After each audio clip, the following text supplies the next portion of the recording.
When you were young, you were obviously immediately drawn to Vogue and fashion. What was it as a child that you just loved about it? Well, I think, I used to look at the magazines. I did love clothes. I did love clothes. I used to make my own clothes on a sewing machine. And you could buy Vogue patterns that were copies of the couture and things, the designs. And so you could run up your own Cardin suit.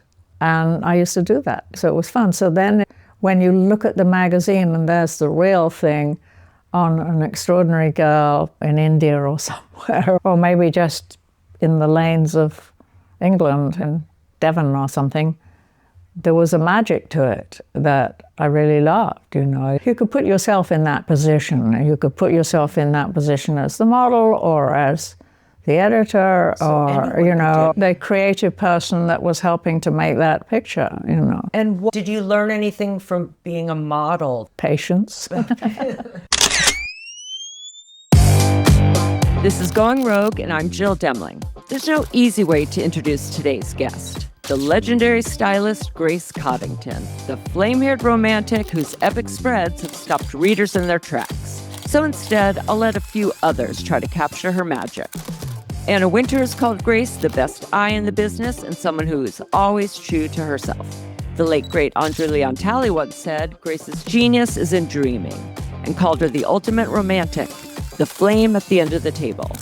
Juliette Moore has simply called her extraordinary, while Sofia Coppola remains awestruck by her. Nicola Guesquier notes that fashion's most famous cat lady has never needed advice from anyone because she knows exactly who she is and what she likes. At 84, she's still working, still fiery, still Grace. Let's hear what happens when Grace Coddington goes rogue with me and my favorite sidekick, Karen Mulligan. Grace and Karen, I'm very excited for today. I'm so glad Grace agreed to do this for me because she is by far the most important person I would ever want to interview on this podcast. And I know all the listeners feel the same way. I guess you're not recording that. That'll be cut. And once again, Karen Mulligan is joining us today. Karen has been working with Annie Leibovitz for over a quarter of a century. And that means she has been working with you, Grace, for a quarter of a century. Wow. You and Annie are known throughout the industry as simply the dream team. You have described your working relationship as a blend of creative ambition and occasional clashes, yet there was always mutual respect for each other's immense talent and vision. I would love to hear when you two first met each other. Hi, Jill. Thanks for having us. Grace, do you remember when we first met? Maybe not. No, I don't. I remember. Remind me. I think it was the summer of 1997. Annie was still in her studio on Van Dam Street, and we were doing the 4 stories with the designers where we did I remember. Westbury, now I remember, yeah. Comme des Garçons. And then we did one in the Meatpacking District, one at Westbury Gardens. There were 4, but the picture on the water in Westbury was the one that I always remember and I love. Comme des Garçons. And for some reason, Annie doesn't like. No, but you got her to like that photograph. It's the most beautiful picture. It is, because it's so... extraordinary. Yeah, it's extraordinary. Yeah. Why didn't she like it? It takes her a while to separate herself from it or something and look back and be like, oh, that is a really great story that we did. Maybe it's the fashion, because she's not really a fashion person. Right. Phyllis and I always joke that you just give her a big red evening dress and she'll love it, with a big skirt and a waist and things. And you take it away the waist and she's lost, for instance. And there's many instances I can remember where she was always trying to pin the dress at the back if it didn't have a waist. And I wouldn't do it because I'm a purist and it wasn't supposed to be like that. So she'd get the hairdresser or Mary Howard or someone to pin it because I wouldn't. Right. I remember in The Wizard of Oz. Right, I remember The Wizard Do you of Oz. remember that? I remember The Wizard of Oz when we physically laid down the yellow brick road in the middle of that cornfield. I think you were doing that while we were shooting something else. Exactly. Or arguing, or had a total falling out or something. With her. What dress did she want to fix? Well, Well, those were made by the these- designer. Yes, exactly. All those big stories we did, the special things like Alice in Wonderland, Wizard of Oz, and Edith Wharton, they had to be made because it was a time thing. It was in this century. So you couldn't just do a miniskirt. That would look stupid. So they were all made specially. It was a wonderful dress that Nicolas Gasquet, who was always my go-to person to have things made, and he did this adorable little dress that had what's known as a Watteau back, which means that it comes from the shoulder and it goes out like a balloon in the back. And that was the dress. Very structural. Very structural. And I'd actually had experience of Annie not liking it once before on the set, equally Nicola's dress. She sat all the girls down so you couldn't see it. But this time it was the Wizard of Oz, and it was the picture with the scarecrow. Right, who was Bryce Martin. Bryce Martin, who sadly passed away. Correct.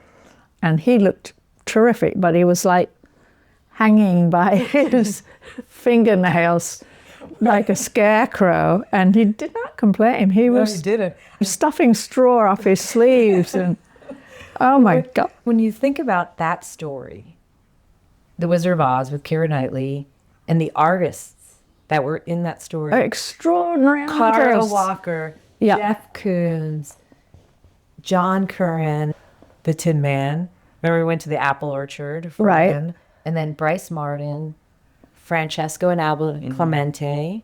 Yes, and Jeff Didn't Koons, you yeah. have to paint him or something? Oh, we had to paint John Curran. Yeah, and then we also I painted- can't remember whether we painted his suit or some other suit. I think we painted his suit. His actual suit think that it was was his- sprayed silver. I think it was actually his suit. Because it fit him really well, I remember. And there was like but it's his suit. I know, but I think It that came out of his closet. but that And I was like, okay. Because I remember going to his apartment and choosing something for him to wear. And then I think somebody took it away and sprayed it silver. Yeah, Good God. I remember You know. waiting for it Well, to as an dry. artist, thank Yeah. God he was an Because it was- artist because because he'd it was wet. appreciate Yeah. that. Yeah. But the Jeff Koons, there was the idea that he was the monkey, and we had a. He was really into it. He was so into Oh my it. God, and he looked so weird. Did he have underwear on? Yeah, he had Yes. underwear on. But we had to Paint his body. paint his body, and Gucci Westman was the makeup artist, so she painted his body. And this was in the days when we did these shoots very kind of run and gun. Yeah. You didn't have a big production team. You didn't It was so good to work like you that. just kind of went from one location to the next, and everyone just Yeah. jumped in a car. So we had one motorhome for everybody. Yeah. And we finished photographing Jeff Koons. I don't know if you remember this. And he said, "Oh, do you think I could take a shower or something?" And I was like, "A shower? We're in the middle of a field Yeah. with a motorhome." And I was like, Oh, what did you expect he was going to do? Go home like that? "No, we never thought about it. We didn't think about stuff like that because there weren't those Or turn motors." his clothes on over the I mean, the motorhomes now you can get They one have with a shower. Yeah, they But do. There's like a little sink with a faucet, and Wendy Schechter, who was a like kind of vintage costumer, was helping with the men's costumes, and she had She baby probably wipes. got his wings and things. Right, and Yeah. she had baby wipes, and he had to wash himself with baby wipes in the motorhome. Oh my God. But the scarecrow one, to go back to her, and she had this little Nicholas dress on, and it had this Watteau back. And Annie kept saying, "She's got no waist, she's got no waist." And I had wanted her to be profile so you could see the back. And she kept saying, "Pin in the waist, pin in the waist." And I refused. I was like completely refusing. And so I think Mary Howard. Came in and pinned the Well, dress. she said she's the photographer, set designer. It's been interesting Yes, to yes. see. No. Hair and And- makeup and, people are different too. Some listen to the editor. Yeah. Some are photographer. And I was so furious, and I went in and unpinned it, and she went back and pinned it again, you know.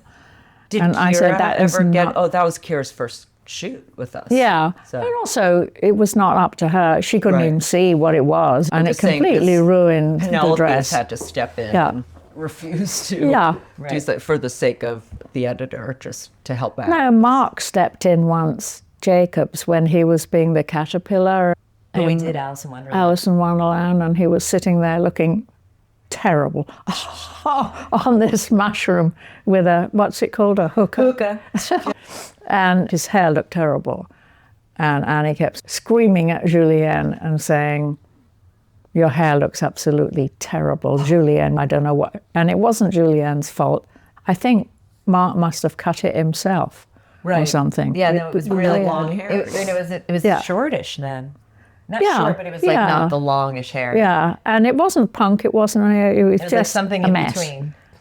And Mark stepped in and said, no, that's my hair. I can't do a thing with it at the moment or something. And it's not Julienne's fault. But that, Meanwhile, I was trying to pull Annie back so I could see Alice's shoes. I know, well, that was always. Yeah, how would you do that? Literally pull her a bit? Or just talk in front of her Well, until she hinting backs and then up? telling Karen, tell her to come back, tell her to come Karen's back. not, I mean, you're not going to be able to go up. No, I know, but I was Yeah, I just would help anything. Grace. I was clutching at straws. Because I think Annie was so used to working with editors that didn't think head to toe. Yeah. So when she worked with Grace, Grace completed the complete look. It was head to toe. Always. And always. And Even if it was a headshot. but, yes, yeah. exactly, because that's how it should be. Yeah. It should be the complete. You feel different if Right. you're If in you're in a high heels or flip-flop, not. Yeah. Right. And just with you, Grace, I just remember your attention to detail. Just even the little sock with the perfect shoe. And even if you weren't going to see it, it's Yeah. still It's puts you in that mood. right. And it's really completing the look and the job and doing it and making it. You're so passionate about it. And I don't think of the thing compartmentalized. Like, I don't think of you as just a head. I think of you as a complete person, and I think of you in this certain background. right. And this gives options too. Maybe the idea was a crop cover, but it doesn't have to be. Right. If someone's completely Right. Right. dressed, then the No, but photographer can this try different particular things. one of Mark, for instance, he's sitting on a mushroom, and Annie was cropping at the edge of the lip of the mushroom, so you didn't see the stalk, and you didn't see the kind of craziness of him sitting on this mushroom with a hookah pipe, Right. and this little girl chatting to him, and the charm was gone when you came in. You needed to see this, the whole funny mushroom coming out of the grass and her little shoes and socks, and Remembering that image, I can't even picture it any other way. It's almost like it Yeah. was meant to be No, exactly but she how kept it is.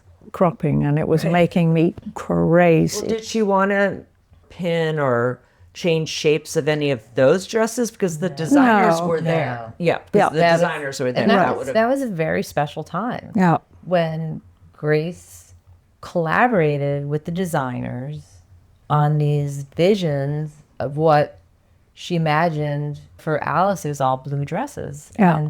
And But also with Annie, hopefully. I mean, I yes. tried No, you did. to It was a understand real collaboration what with she everyone. needed, if the girl was going to be in the distance or up or sitting down or not, so that it's a dress that would work best in that particular. And how much situation. freedom did the designers have? What was the brief? Did they have the freedom to They create had in their total freedom. I imagination? just said blue. right. It's Alice in Wonderland and it's blue. And they all came up with very different dresses. I know, actually. which was which Yeah. is kind of amazing. Yeah. It's been really fun for them. I mean, they have the Yeah. best in the business Well, doing it with them. in those days, yes, to have something outside of their everyday work, I think, was great. I think now, if you ask them to do something, it's stressful, Right, and they of can't. course. They can't. And they almost give it to the studio to do. And when you look at the red carpet at Cannes or wherever, and you don't see the whole artistry of each designer, I feel. No, I Because agree. he simply can't. He's probably making 10 dresses for the Met, and for, a very large woman, a very small woman, a man, a whatever. You can't be in all those shoes at the same time and do a collection and then do another collection 2 weeks later, And you're and they then have do to one in listen China to- and Yeah. one in Scotland and one in the south of France. And the demand is completely unreal, I think. Well, it's now. unrealistic. It's And it's unrealistic, not yeah. manageable. And what happens is No. I think that at some point, being creative is compromised. Yeah. Oh, it has to be. Or, It's you know, by the who's the buyer. Yeah, because you're designing to feed a beast almost. Yeah. And also, it just needs one little thing to go wrong, like it rains. There was one show I went to for Nicola, and it was in Italy. It was on a little island, and you had to go by boat to it. And so the hotel was on the mainland, and then there was a little kind of boat stepping stone thing to this little island where this incredible house was, etc., etc. And he'd told me about it for weeks and weeks, and it was so exciting, and the most beautiful garden in Italy. And that day, the heavens opened up, and it was a total downpour. And you can cover up a certain amount, but you can't cover up the whole thing. And they kept hearing the rain was going to stop, although the garden was sodden at that point.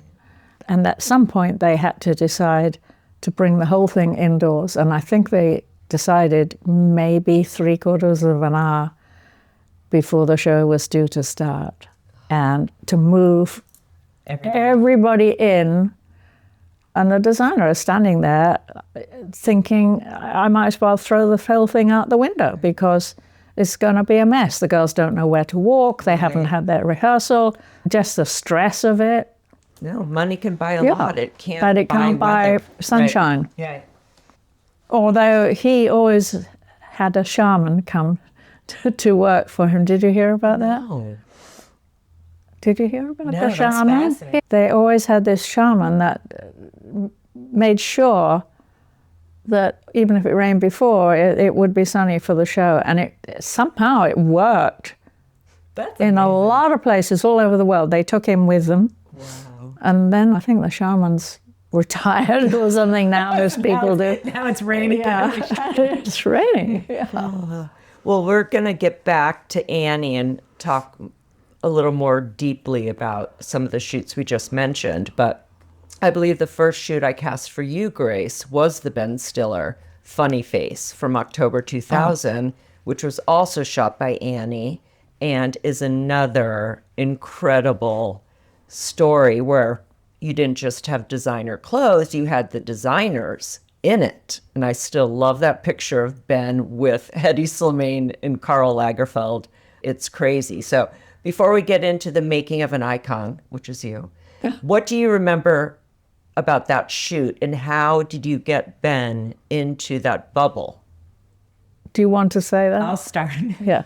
Annie and Grace were thinking of an idea for Ben, and we were going to do it in Paris during Couture. Yeah. That kind of became Your couture story. the Couture July story. And we'll talk about the Puff Daddy Kate Moss at some point, but that was kind of the first one that I did with Grace. Then, of course, Alice in Wonderland was in Paris, and then the Ben Stiller. And Annie and Grace came up with this idea that they would pay homage to iconic photographs of other Of Paris, yeah. Paris and other photographers, and really paying homage to them. And even when the issue came out, they did the original picture and then the new picture. Right. And the bubble that we put Ben Stiller in was based on Melvin Sokolsky. Yeah.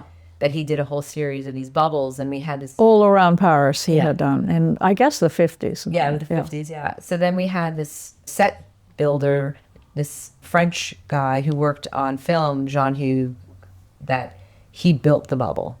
So did we tell him he was doing the? I can't remember if we told him kind of all the scenarios or if we. Who, Ben? Ben, did we bring up No, the bubble? no. I think we were quite cautious about it. Cagey about I it. think at the Cautious or last cagey? moment we said, actually, you're going to be in this bubble, and it's going to be over the Seine. Right. And I remember we had to do it very early. Oh, The yes. sun was up at 5 a.m. or something. We had to shoot between like 5 and 6:30 Well, a.m. also we had a crane and things to hold it up over the Seine.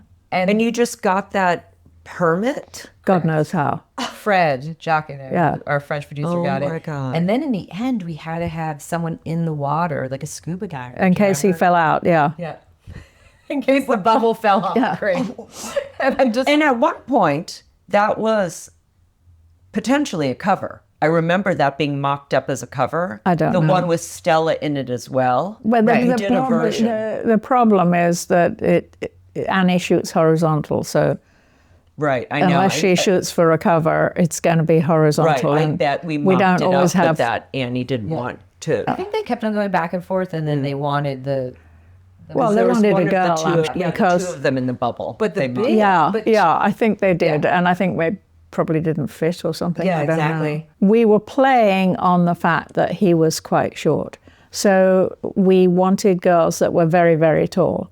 So we had Joquera, and then we had Alucci. Both of them are super tall. And then with the heels. yeah, with the John Galliano heels, because I think we did Dior or something. Right. They were really lifted up, and poor old Ben. Bess was like tiny. Yeah. But he he's played to it very Yeah, well. but he's not the funniest in person or the most No. relaxed in person. He looks like he enjoyed that. There's no way not to. I think I enjoyed that. But do you remember the one, the Helmut Newton picture that we, by the swimming pool. yeah.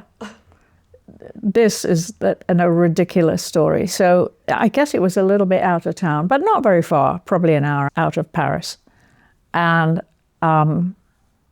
he had said that he had to have his chest waxed. And that was entirely new to me. I'd never heard of men waxing their chest. So I think we had to go along with it. And Annie wanted him in the teeniest little Speedo.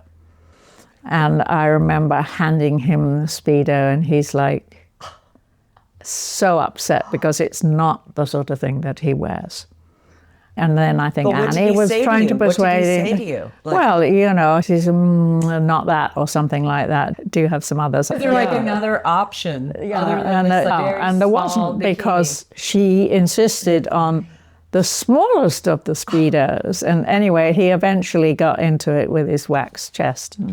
So he found a place to wax his chest in Paris. Paris, which is, again, probably difficult. I don't know. Yeah, But on top of that, and out. by some misstep, he was sent to the wrong address. So he was sent west of Paris and we were east of Paris. So do you remember? Yes. And it was a very early start, and we kept saying, "Where's Ben? Where's Ben? Where's Ben?" And then we found out that he had been sent in the wrong direction, an hour to come back and an hour to come to us. So by the time he got there, he was furious, and rightly so. He'd been in a car for 3 hours. And Annie was speechless. So glad I wasn't in his there. little tiny bikini. With having just waxed his chest. What a day. He actually was a really good sport. In the end, yeah. Because- And that was a big Yeah. deal, though. He Yeah. got Yeah. a huge story. That was Yeah, a it was long a time huge ago. story, Before yeah. we did a lot of guys. Yeah. That was a big And major you look at that story. story now, and it's just so fun and whimsical. And there, I think, Grace, all the stories that we've done together, there's like such joy in them. Yeah. You look at them and you're like, No. these are joyful. Like, what? I wish we could still do. And these. how did It you makes get you Hetty smile, in I that? mean. Because Hetty Oh, does well, not do. that was very random too, I think, because we got Carl, and Carl was very, very friendly with Hetty And at said, that time. yeah, and he's the one that made Yeah, the ass. and so they both came. That's the thing I Yeah. was the most shocked about. Yeah. Was the fact that Hetty was in that picture. Yeah, because he's never photographed, and Exactly. not in that sort of Definitely. situation. But I guess if Carl asks you and you've Yeah. been making his shirts If- for if yeah, he Right, buys exactly. a new shirt of yours for every day. Yeah. He wears one a day. Right.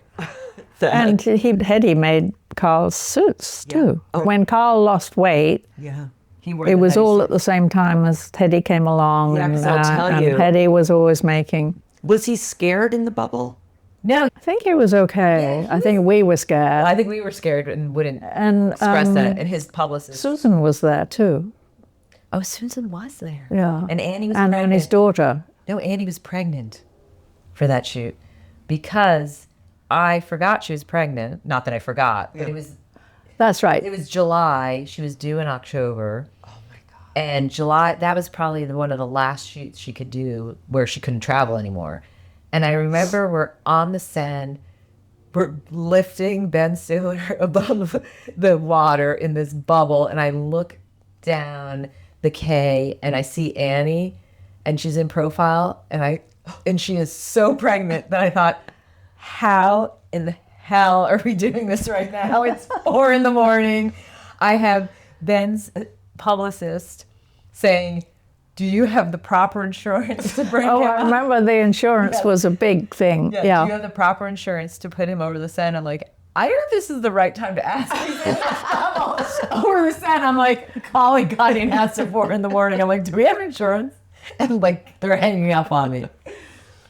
But he was a good sport. He kind of, once he got into it, he was really into it. Yeah, he was. Even with the picture with the antlers. I mean, So quirky. And in the bar with the 2 very tall guys. And I can't remember the other one. Bathtub.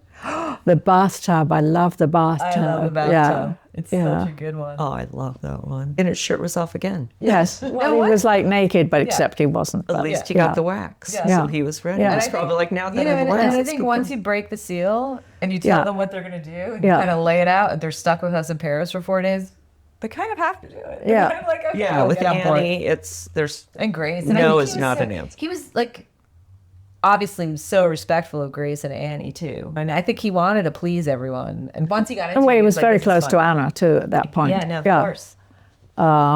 So he did whatever he was told, somewhat. So All right, so let's get to the beginning of Grace's life.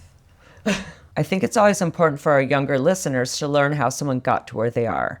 And many times, one's childhood has played a part. But considering how long you've been doing this, and to avoid a 3-day podcast interview, I'll give the abbreviated version of your life leading up to your first day at American Vogue, which was in July 1988, which happened to be the same day that Anna Wintour took over as editor-in-chief. So my best friend, Gemini, sums it up. You grew up in Anglesey, an island off the northwest coast of Wales, an island off an island, as you put it.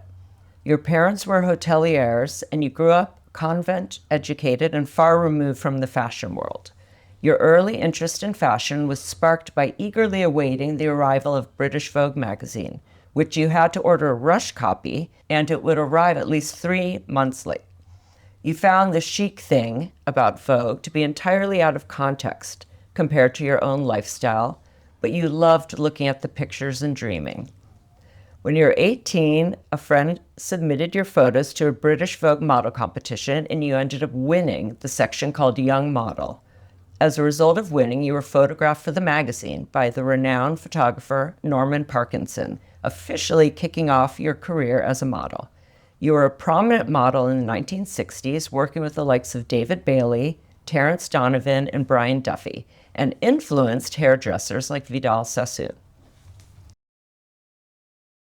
In 1968, you transitioned from modeling to working behind the camera, joining British Vogue as a junior editor at 27 years old.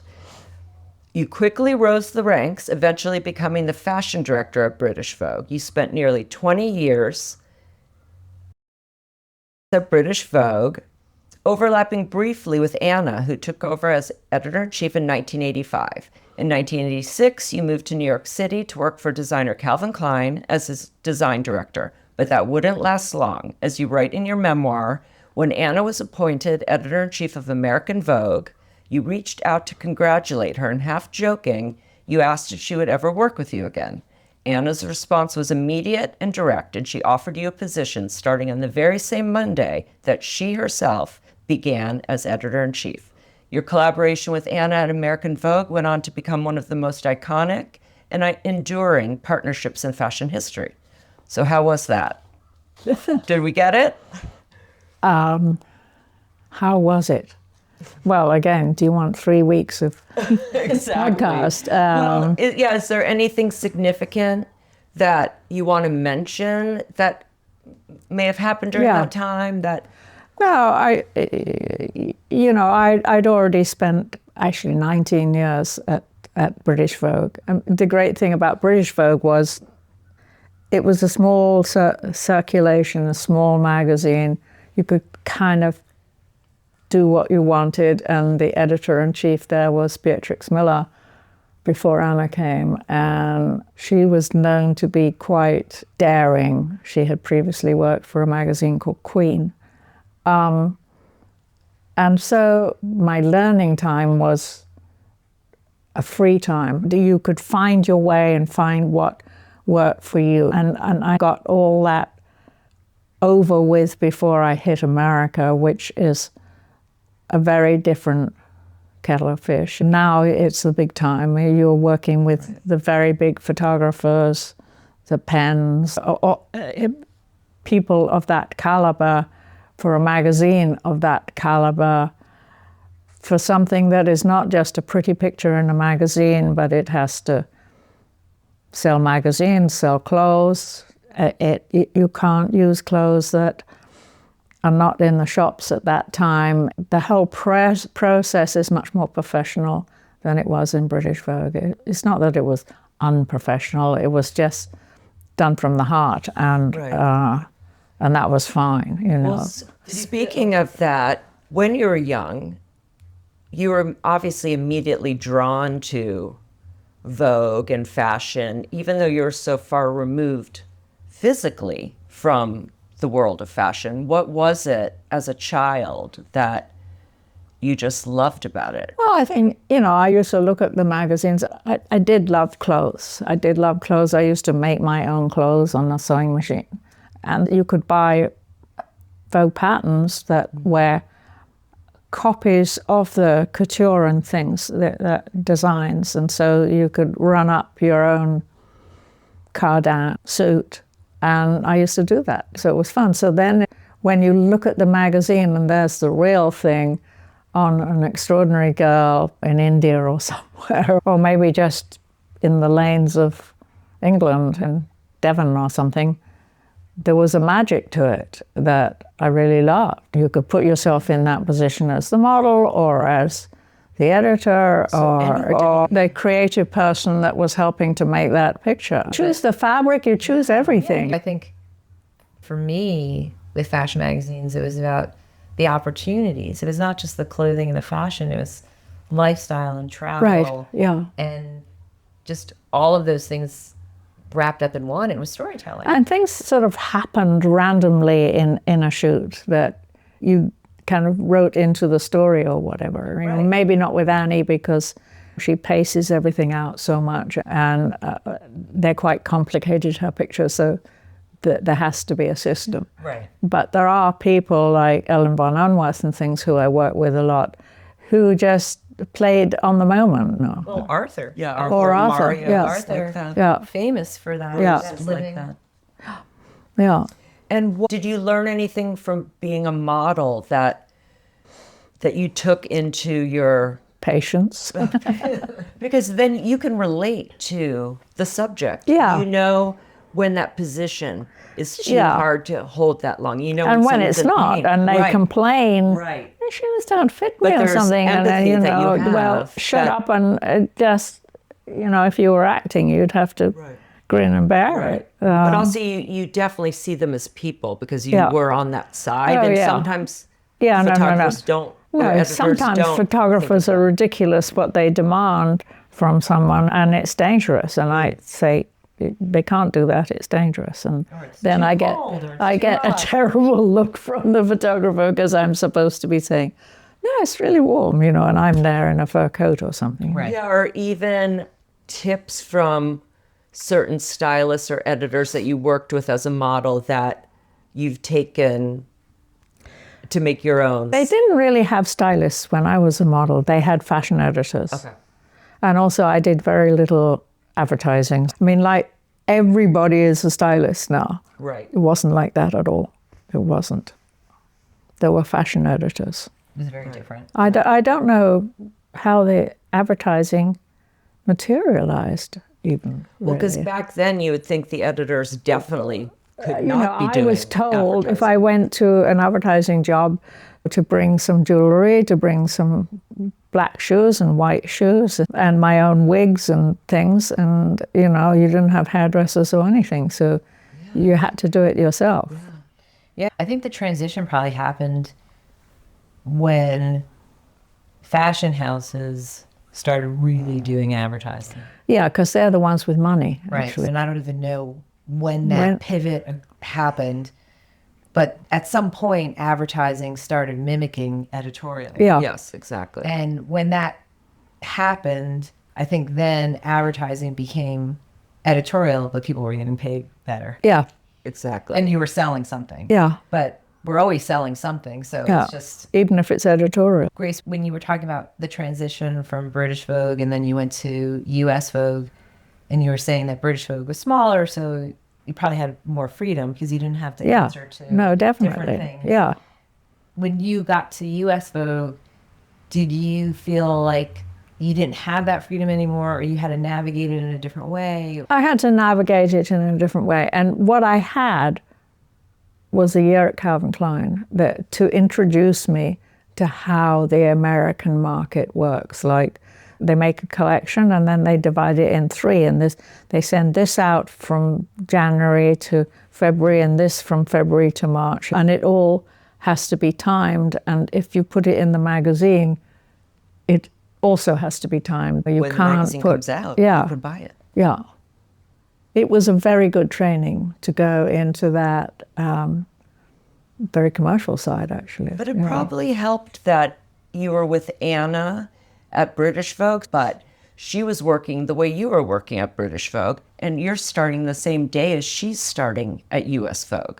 So was it a learning curve for both of you to learn the market? Because she didn't have much time. She'd worked at American Vogue before as, A creative director. Yeah. Correct. and when she came to British Vogue, she came with the idea to change it. Right. And Beatrix Miller was a mentor of yours, right? Yes, no, very definitely. Yeah. So, At least she retired, but still, Yeah. when someone new comes in, Yeah. there's either a departure of many editors or a firing of many editors. So either Yeah. way, there's a change. no, but in- and nobody thought that would happen, you know. And Beatrix said to this wonderful old editor, who I think was probably 75 at the time, Sheila Wetton, "You will not understand what's happening. You should leave now before you get that feeling that is painful, you know." So she persuaded her to leave. And she did. And poor Mrs. Wetton used to come in, walk around the thing, and nobody had any time because we were on American time now.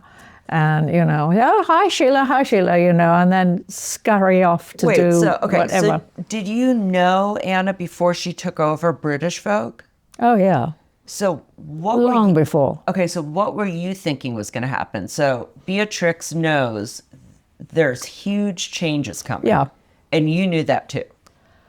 Or did you think maybe? No, well, I didn't know what those changes were because I hadn't experienced everything in America. I mean, I'd worked with American photographers like Alex Chatelain and Bruce and Albert Watson. So and the things. changes she was going to make, or that people anticipated she was going to make, was based on how the business worked over there, or even just her style and personality? That there was going to be changes just by who she was? Very much, yes, well, that obviously, but also the business side, because I think they felt that they could sharpen up on the business side a lot. Beatrix was very charming and everything was done through charm. We all got in at midday, Right. et cetera. It was loose, but we got our work done. Of course. And, you know, but with Anna... Yeah, not 7:30 a.m. Like, Yeah.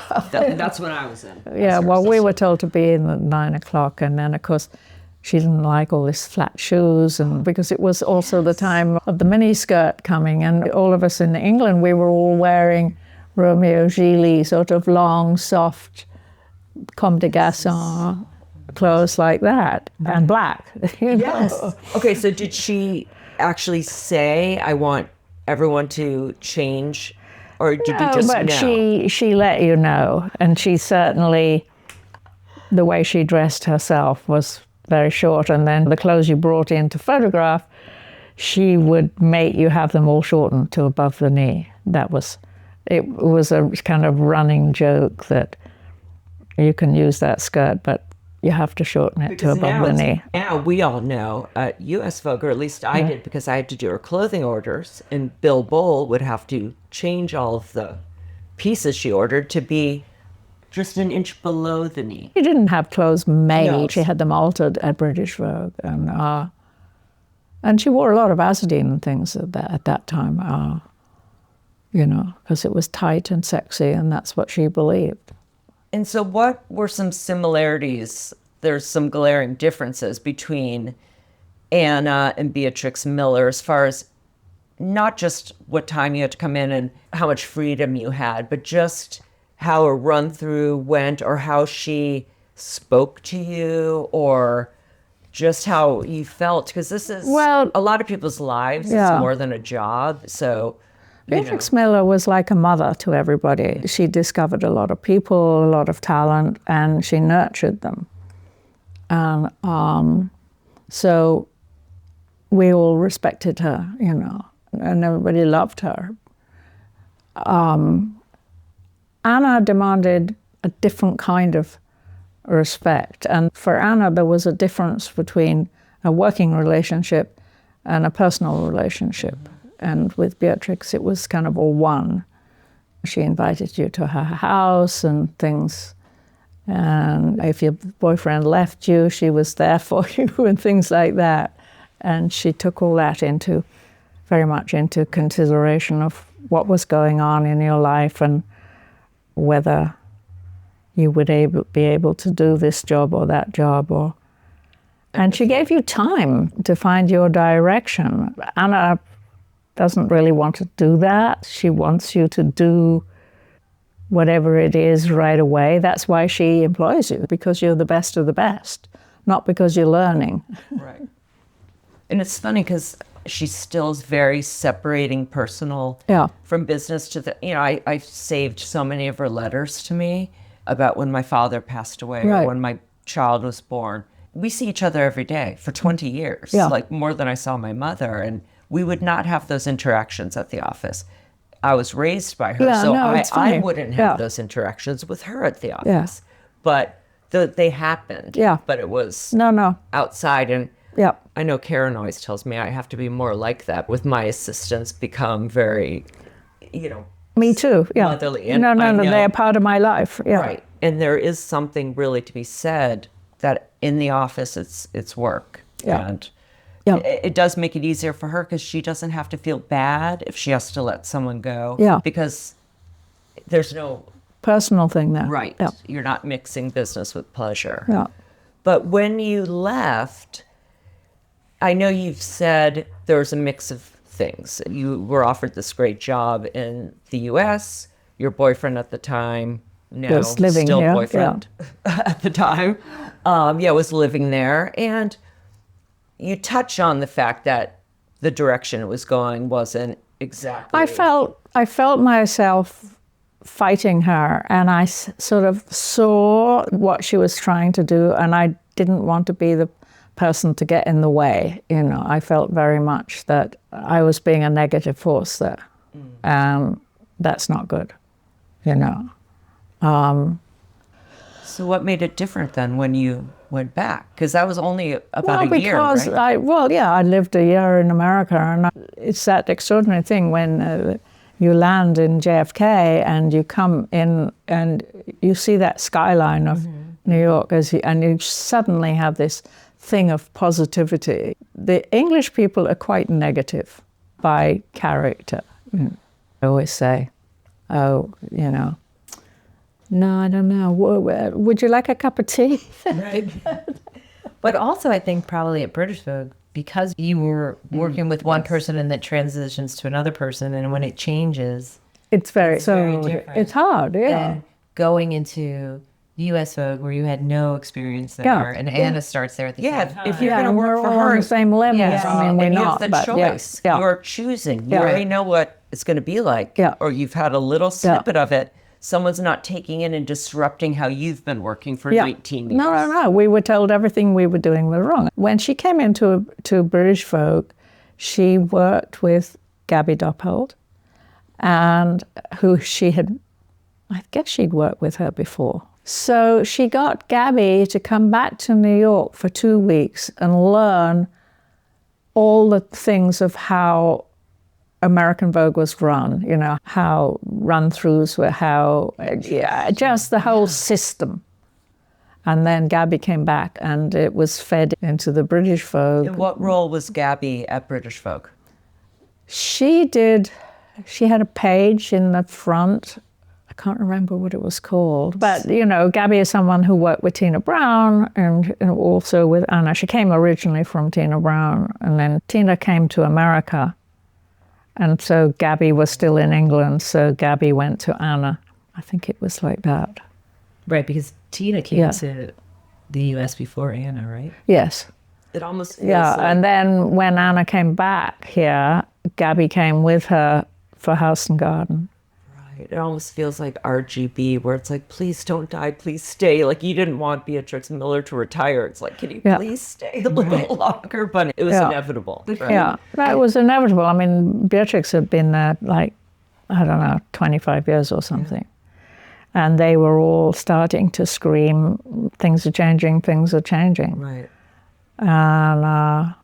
And was there a lot of talk or gossip, like in page 6, about the re-teaming of you and Anna? I think of Tom Brady and Bill Belichick, like the dream teams back together. Was it something in the circles known, like that Grace is going back and she's going to be with Anna at American Vogue? I don't think I was that famous, no. I mean, no, there was a lot of talk about Anna coming to British Vogue in the British press, and they were very mean. That's when she became Nuclear Winter and all those awful names were made up in the British press. That kind of followed her. And it followed her, yeah. Well, I thought this was funny when I was reading so much about the two of you with this yin and yang. So I wanted to ask AI who's who, who's yin and who's yang. And here's what they wrote to me. In the dynamic partnership of Anna Wintour and Grace Coddington at Vogue, a common interpretation based on their public personas and roles would be Anna Wintour is often seen as yang. She embodies the qualities of decisive leadership, strategic vision, the public face, structure, and a more direct, authoritative approach. Yang is associated with light activity, the external and the dominant. Grace Coddington is typically seen as the yin. She represents the creative, artistic, intuitive, and often more behind-the-scenes force. Yin is associated with receptivity, the internal and nurturing creativity. Their long-standing collaboration was often described as a complementary balance, where Wintour's editorial and business acumen provided the framework for Coddington's boundless artistic imagination to flourish. So, when you came back with Anna, how was the beginning of that relationship, knowing that you felt like the negative force to change over at British Vogue? You had this experience. I think the very act of me asking her to come back meant that I was on her side, and that I completely understood what she'd been trying to do there. Do you think she was waiting for you? Because if you're starting Monday, you'd most likely have had a creative director or in place. No, I think she was trying everybody out, but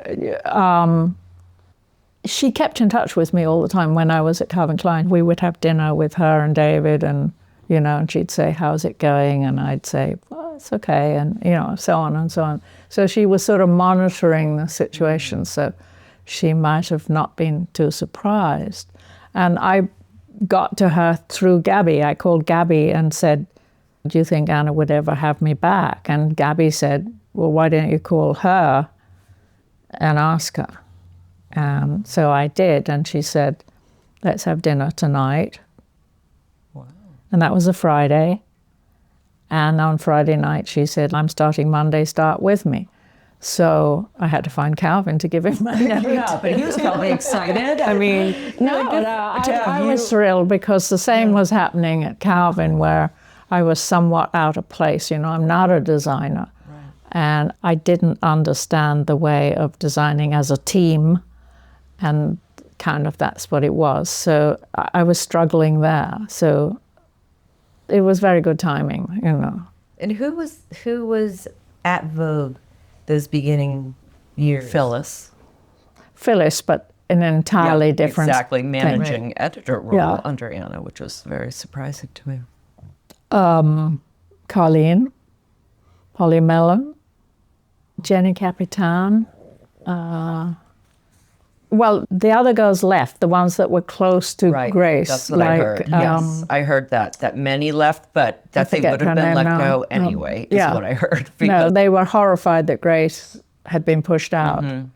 And so they left had very different, from what I've learned doing these, from Diana Vreeland, Fashion is Theater, and then Grace Mirabella, the working woman, How To, the beige years, and then Anna coming in to bridge the two. Polly stayed on because she was never very comfortable working with Grace, from what I hear.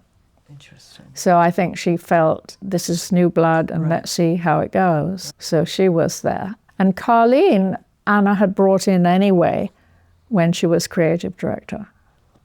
Oh, already. Because she was creative director, but that didn't mean she was doing sittings. She was coming with ideas like that. Exactly. And she talked to Lieberman all the time. She didn't talk to Grace. They didn't get on pretty well, I don't think. She brought a lot of Europeans in. She brought in all the European photographers like Patrick and, you know, a whole slew of all those young French photographers. Well, speaking of photographers, you have worked with many, all the greats over the years. Here are just some of the photographers you've collaborated with over the years. Annie Leibovitz, of course, Arthur Elgort, Peter Lindbergh, Steven Klein, Stephen Meisel, Martin Marcus, Craig McDean, Bruce Weber, David Sims, Inez and Vanud, Mario Testino, and Jamie Hawksworth. Referring to your 2016 book, Grace the American Years, which everyone should get who is listening to this.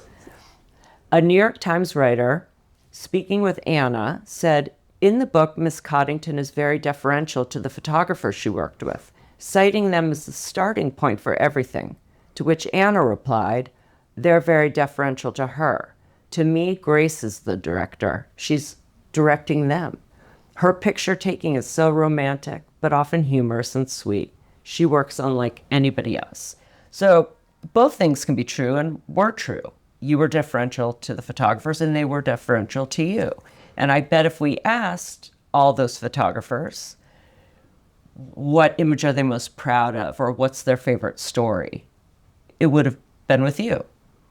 So what are the qualities you appreciate most in the photographer that you're working with to make a successful picture? I think I like it best when I feel I am collaborating with them, that it's not just their picture.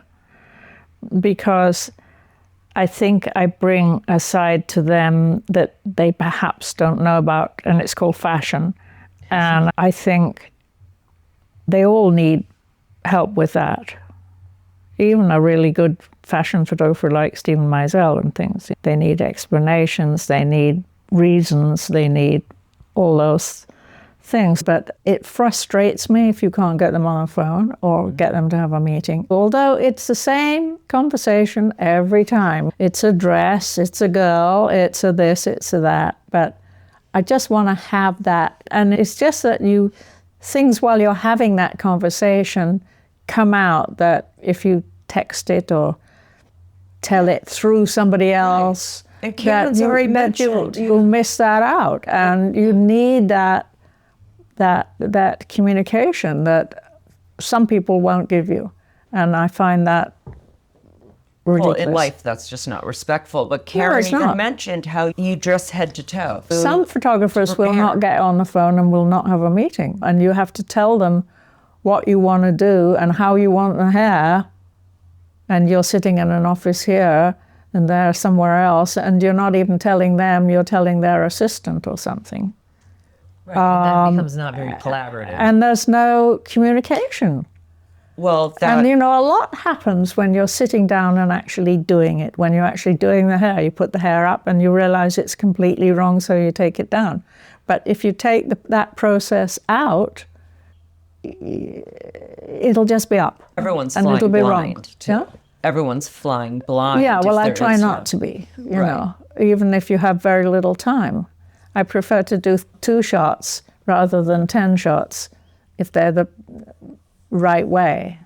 Right. Well, that leads us into the next question about how different all of these photographers, even just the ones I mentioned, are. Their personalities, their styles, how they see a picture, what the vibe is on set. How do you They're all crazy. manage? Yes. But I We're mean, all do you have to crazy. get into I'm a crazy mindset too. You and, know, like, you're look in the- crazy. Yeah. You're really crazy. I Yeah. know.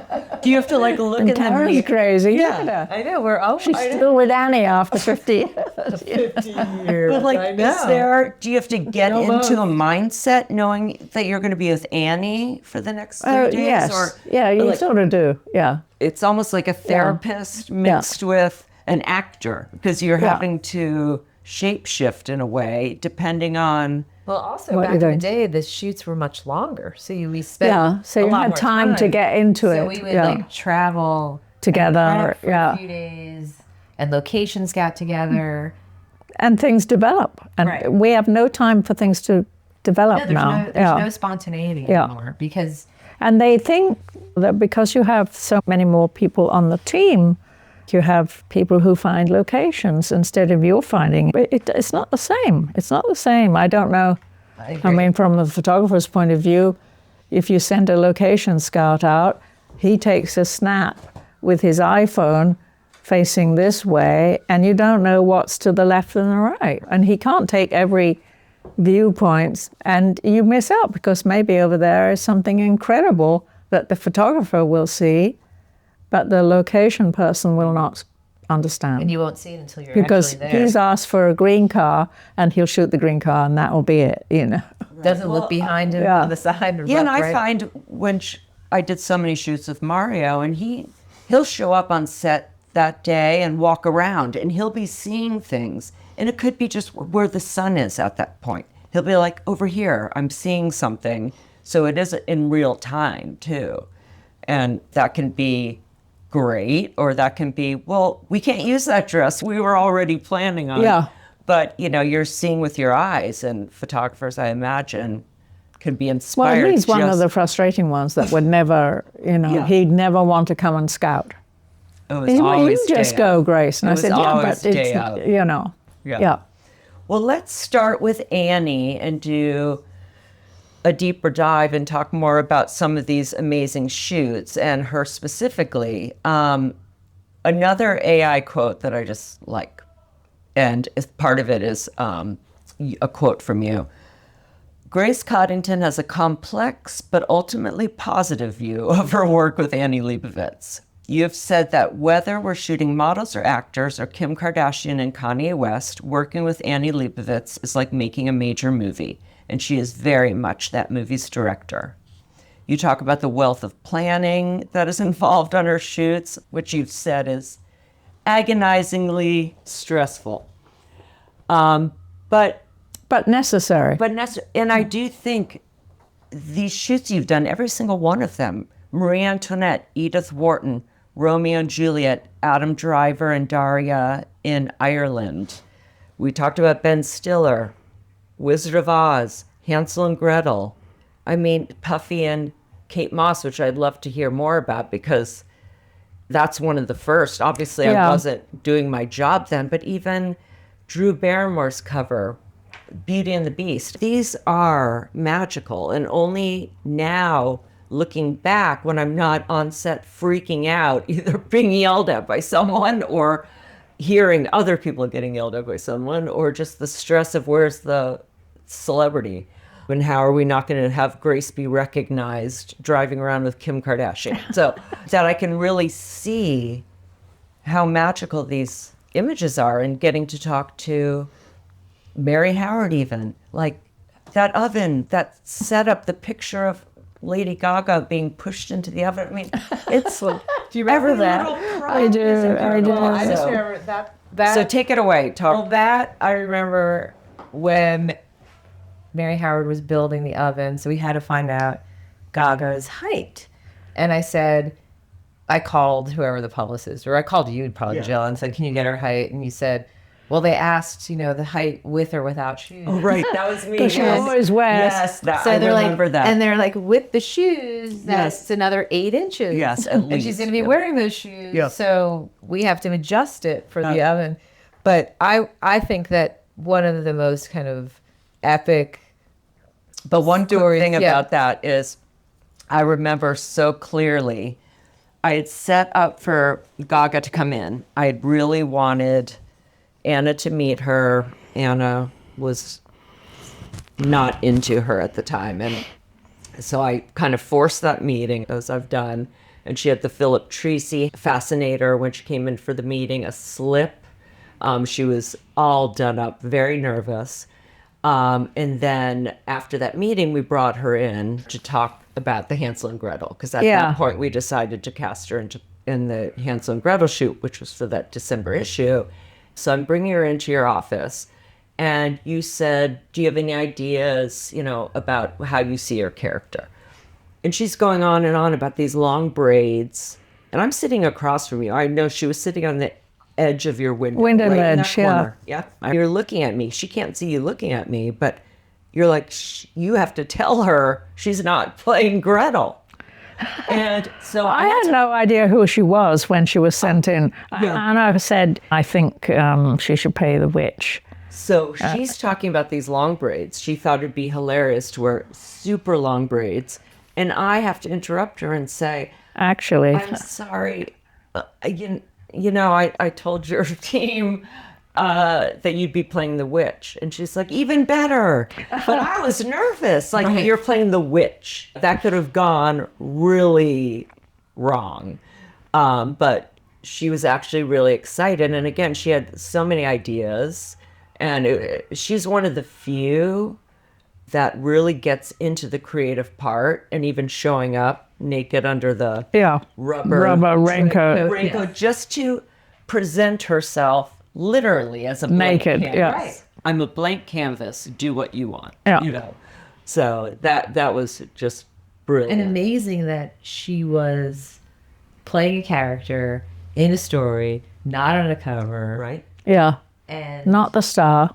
not the star. But made herself. Right. Yeah.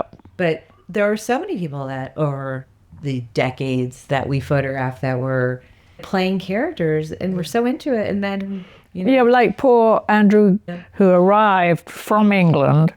He had no publicist at the time. Yeah, That's how he new just he was. walked onto the set, probably with you. I'm not sure. we picked him And up. we He gave was him this totally little green. outfit with chopped off pants and He was totally green, you guys. You know what? He and was- suspenders. Right at that point, he was in the movie with Lily Cole. Right, but he was a nobody.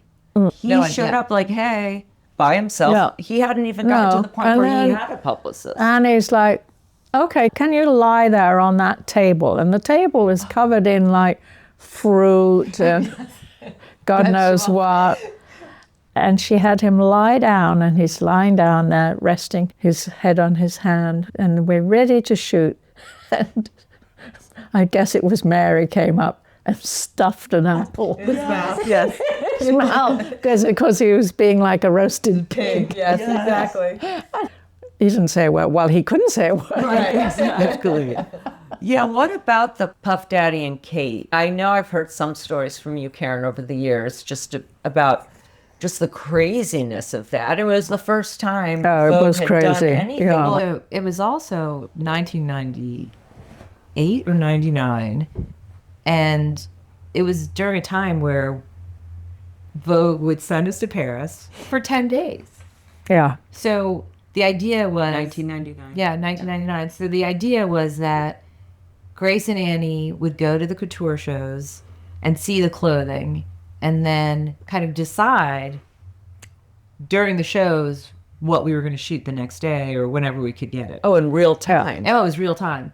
So we showed up in Paris like 5 days before the shoot was my even God. starting. And Grace and Annie would go to the shows. And I remember I was so excited that we were going to Paris to do the shoot and during couture. And then Vogue kindly like sent me invitations, and I was in SRO standing room only, but I didn't care. And I was in the back, and I would see Grace's head and then Annie sitting behind her alongside her. And I remember the first show we went to, saw Grace like writing in her notebook, and I thought she was taking notes of what she wanted. And so then after the show, we would go back to the Ritz and we would have a meeting and go through what we saw. And Grace pulled out her notebook and she had sketched every single dress from the runway in real time. And that's what we used as reference because it was before style.com Yeah. or any of those things. There was And nothing. you There didn't were have no you didn't have a mobile camera phones on your or- iPhone. No. No. So we had to depend on her drawings Yeah. or a sketch that we got from the designer to Yeah. use to remember what we wanted for the shoot. And then Puffy in 1999 was a very big deal. I mean, talk about It things was changing. Yeah. I'm like to Anna when she suggested it, and I don't even know I how much could not. I don't know. The kids must have loved him or something. 'cause it's usually- I mean, she has these brilliant ideas that I did not understand, and I kept arguing that I couldn't see him with Kate. Did you have someone else in mind? I'd be No, curious. to see. I didn't. just saw the dress Yeah, of and the course. girl Yeah, and of the course. dress and the girl Yeah. and the dress We and the didn't girl. even think, I think at the beginning, it was supposed to be just Kate. Maybe, yeah. And then that it would kind of make Anna evolved. brought in Yeah, and then Puff that because she suddenly had become very friendly and he's charming. I and mean, he's you know. very charming. And yeah. at the time, in 1999, he was massive. And he Yeah. was very. And he decided that on the first day he was going to throw a big party. And so Anna decided it was going to be Anna and Puff throws his party. And it had a club that just was opening. Oh my God. It opened during Couture Week or Yeah. something. And it was going to be one of the biggest parties. Oh, So Meanwhile, also, we were supposed to photograph a group of designers of the couture designers. okay. at this club before the party started. Okay. And we should have thought about that because there was no way that Puffy was going to show up on time. But we didn't think about it. Okay. I was like, Kate was better than him, though. Kate But actually. didn't you have to get her at some point? Yes, had to go to her hotel Tina room. was my assistant then, and she went off to pick her up, and Yeah. and Kate kept saying, "Oh, did you come to Harry's Spa? They have my special drink there." Right. Well, I would go every morning. She tried to get you detoured too. No, every morning she would show up at the motorhome and she would say, Karen, do you have my special coffee? And I said, I'm going to get it. They're not open yet. Susan, Wink, I had to wink. go to the bar. And I would like to put in the coffee and give it to her, and then everything was fine. And then Puffy would show up when he showed up. But the party, God. so we were supposed to say, And Annie being so structured and Yeah. Annie being always on time. There are some Yeah. photographers that are not. But Annie, I mean, No, Annie did a mock-up with all her assistants, and you and me and everybody, Right. sitting in for all the designers. And this one's going to be Lacroix, Okay. this one's going to be Carl, this one's Okay. going to, you know. What And I happened? had to get them all there, and they were kind of a nightmare. And they all wanted to come last. of course. What time is there's much so-and-so of coming? as Yeah. the- Yeah. so we then lied to Puffy to tell him, because I think we were supposed to shoot at 5 o'clock or And something. you Yeah. did not have him late when you had brought all of those designers. Yeah. So now we have it set up. It's on the balcony of the club. So the balcony overlooks the club where people will be there eventually. It's getting later and later. Grace and Annie keep on asking me, where's Puffy? Because I was in charge of Puffy. Yeah, because I. And they're like, where is he? I go, I don't know. Texting him on my BlackBerry, begging him around the corner. As they're saying he's around the corner, the club keeps on getting Fuller and fuller. and more crowded. Because people are coming for the party. Yes. So now it's 10 o'clock at night. Oh my God. And Grace and Annie are upstairs trying to entertain the designers. so they. But it's Well, so I loud. was they gonna come also to the party? I was in the kitchen. No, the kitchen was behind where we were shooting. Yeah. Because you were in the kitchen with Annie. We're We in the both were kitchen, furious. right? A little sort of ante-room off the kitchen that was totally dark and smelly and awful. And we had to do hair and makeup there. And I think dark did we have Dye Kendall or did we have Gucci? I can't It was remember. Dye. It was Dye? I guess we had Julianne. Yeah, we do. And there we are, and we've had finally got Kate to get to the place, and she was drunk. My assistant Tina was drunk because they had all these, because she gets drunk on one drink. So we're getting them ready, and then we've done the makeup and everything, and I'm waiting for the dresses to arrive.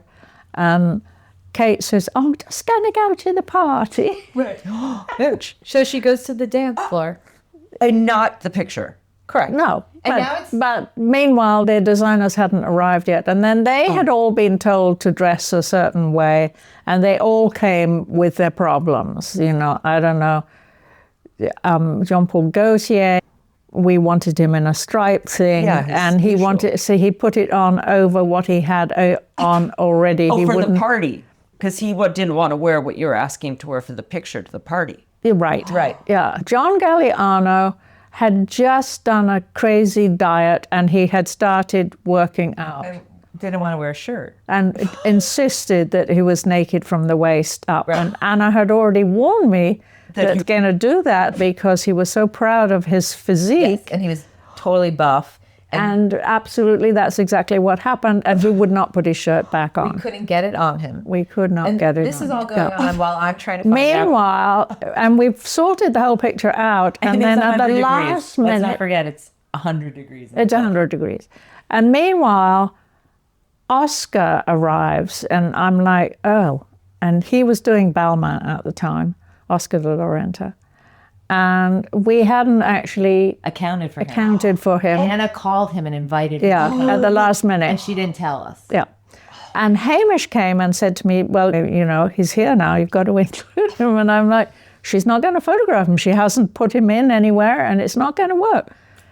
And anyway, somehow we fit him in. We figured it out. We figured it out, but it was kind of an embarrassing moment. And it was also chaos. It was chaos. So Anna had heard it was chaos, decided she was going to come to the party too, but that she was not going to enter through the same way as everybody was coming into the party. Came through the kitchen. She came through the kitchen, which was my dressing room. And Being filmed she was being filmed at the same time. by the BBC. Yeah, I guess, yeah. And There's a documentary. so she had all these waiters come with drinks on a tray and proceeds to throw a party in the middle of my dressing room when I'm trying to get the thing together. Meanwhile, Puffy's still not there. Puffy's still not He there. shows up Did finally. she call him at least? No, so he shows up, and I remember this because it was now like almost 11 o'clock at night, and Annie and Grace are in the kitchen furious. That Anna's I there was at so the- furious. So they were both sitting on the counter. I remember you're sitting on that gross counter, bitching and moaning and saying, Yeah. we're just not going to do the shoot. If he doesn't Yeah. show up, we're doing it without him. He shows up. Someone says he's here. And I'm like, finally. I go out onto the balcony. He is down on the dance floor.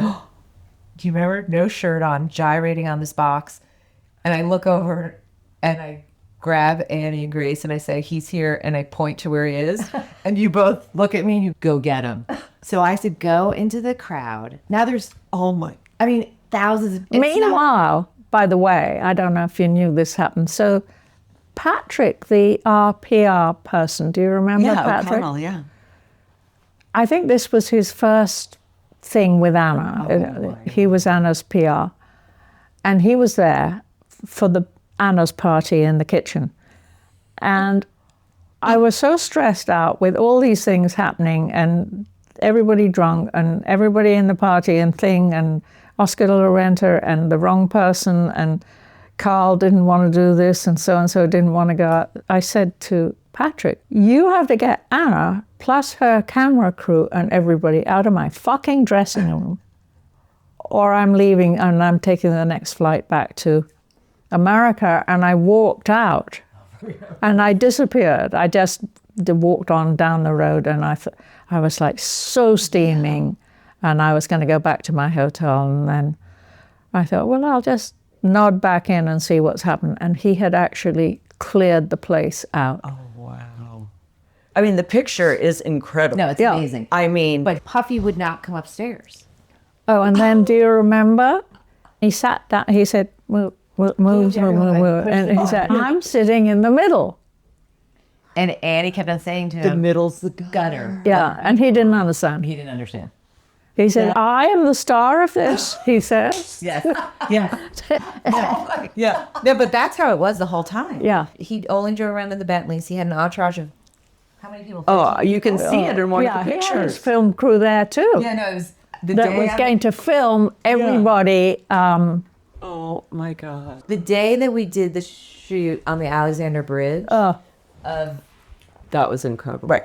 So the shot before was at his hotel room. I mean, talk about flashbacks, because do you remember with the state of the hotel room, how disgusting it was? Well, I everything remember was the hotel, the room had a closed door, and we had to wait for him Yes. in the other room. And do you remember we kept on hearing the shower running? Yeah. And we kept on thinking, what is going on in there? We thought he was with a boy. That's exactly right. Do you know who he was with? Do you remember? He must have been, because it came out in the paper the next day. I can't remember. Who was it? J-Lo. Oh, right. He was with J-Lo. That's right. That's right. Wow. Yeah. So In the shower? So you were in the next door? It was a suite, and it was connected, and then there was Like a 2 closed rooms. door. Oh. And the hotel he was staying in was like a Hyatt. So then we're leaving the Hyatt to go to the bridge. So everyone's like racing out and jumping in cars. And I all of a sudden look around, and I'm standing outside and everyone's gone. And Puffy pulls up in his Bentley and sees me, and he says, "Do you need a ride?" And I'm like, this is before Uber. I'm like, I'm going to have the hotel get me a taxi. He goes, "We're going to the same place." So I get in the car with him, and I'm like, this is definitely going to get me fired. I haven't been working for Annie for that long. I mean, only 2 years. Yeah. And I'm like, you cannot pull onto the bridge. You can't pull onto the bridge. There's special parking. You have to park at the... Well, No we one's listening. closed it off. Yeah. He literally pulls up to the shooting. I had to get out, and I was like standing out, and Annie's looking at me, and I'm like, I'm sorry. I said I had no other way to get here. And he had that like white fur coat, and I just thought, this is it. Like, this is the end of my career, because I'm getting fired because I'm getting out of Puffy's Bentley. Oh my God. So many crazy shoots. So with Edith Wharton, I mean, that was a huge cast. Yeah, but it was the characters were not so insane. Right. And we were in one location. Right. But that was Right. still a That makes a huge pretty difference. major shoot and an To get incredible. all those people together, to get kind of serious people together, Right. I just rather thought it than was so amazing. that crazies. you're at the space. And I talked to Mary Howard about it because she wasn't able to come on that shoot, but she remembers the stories from her Assistant. right, and that everything was changing as they were going, which Mary's used to. You try to set the entire room so that if there is a corner that she focuses on or whatnot. But I mean, to get all the books, to get just every little detail and the clothing and I just remember the clothing on that shoot was so beautiful, great. yeah, and even with the guys too. Yeah. Just so every I love the Elijah picture Wood. out having a picnic.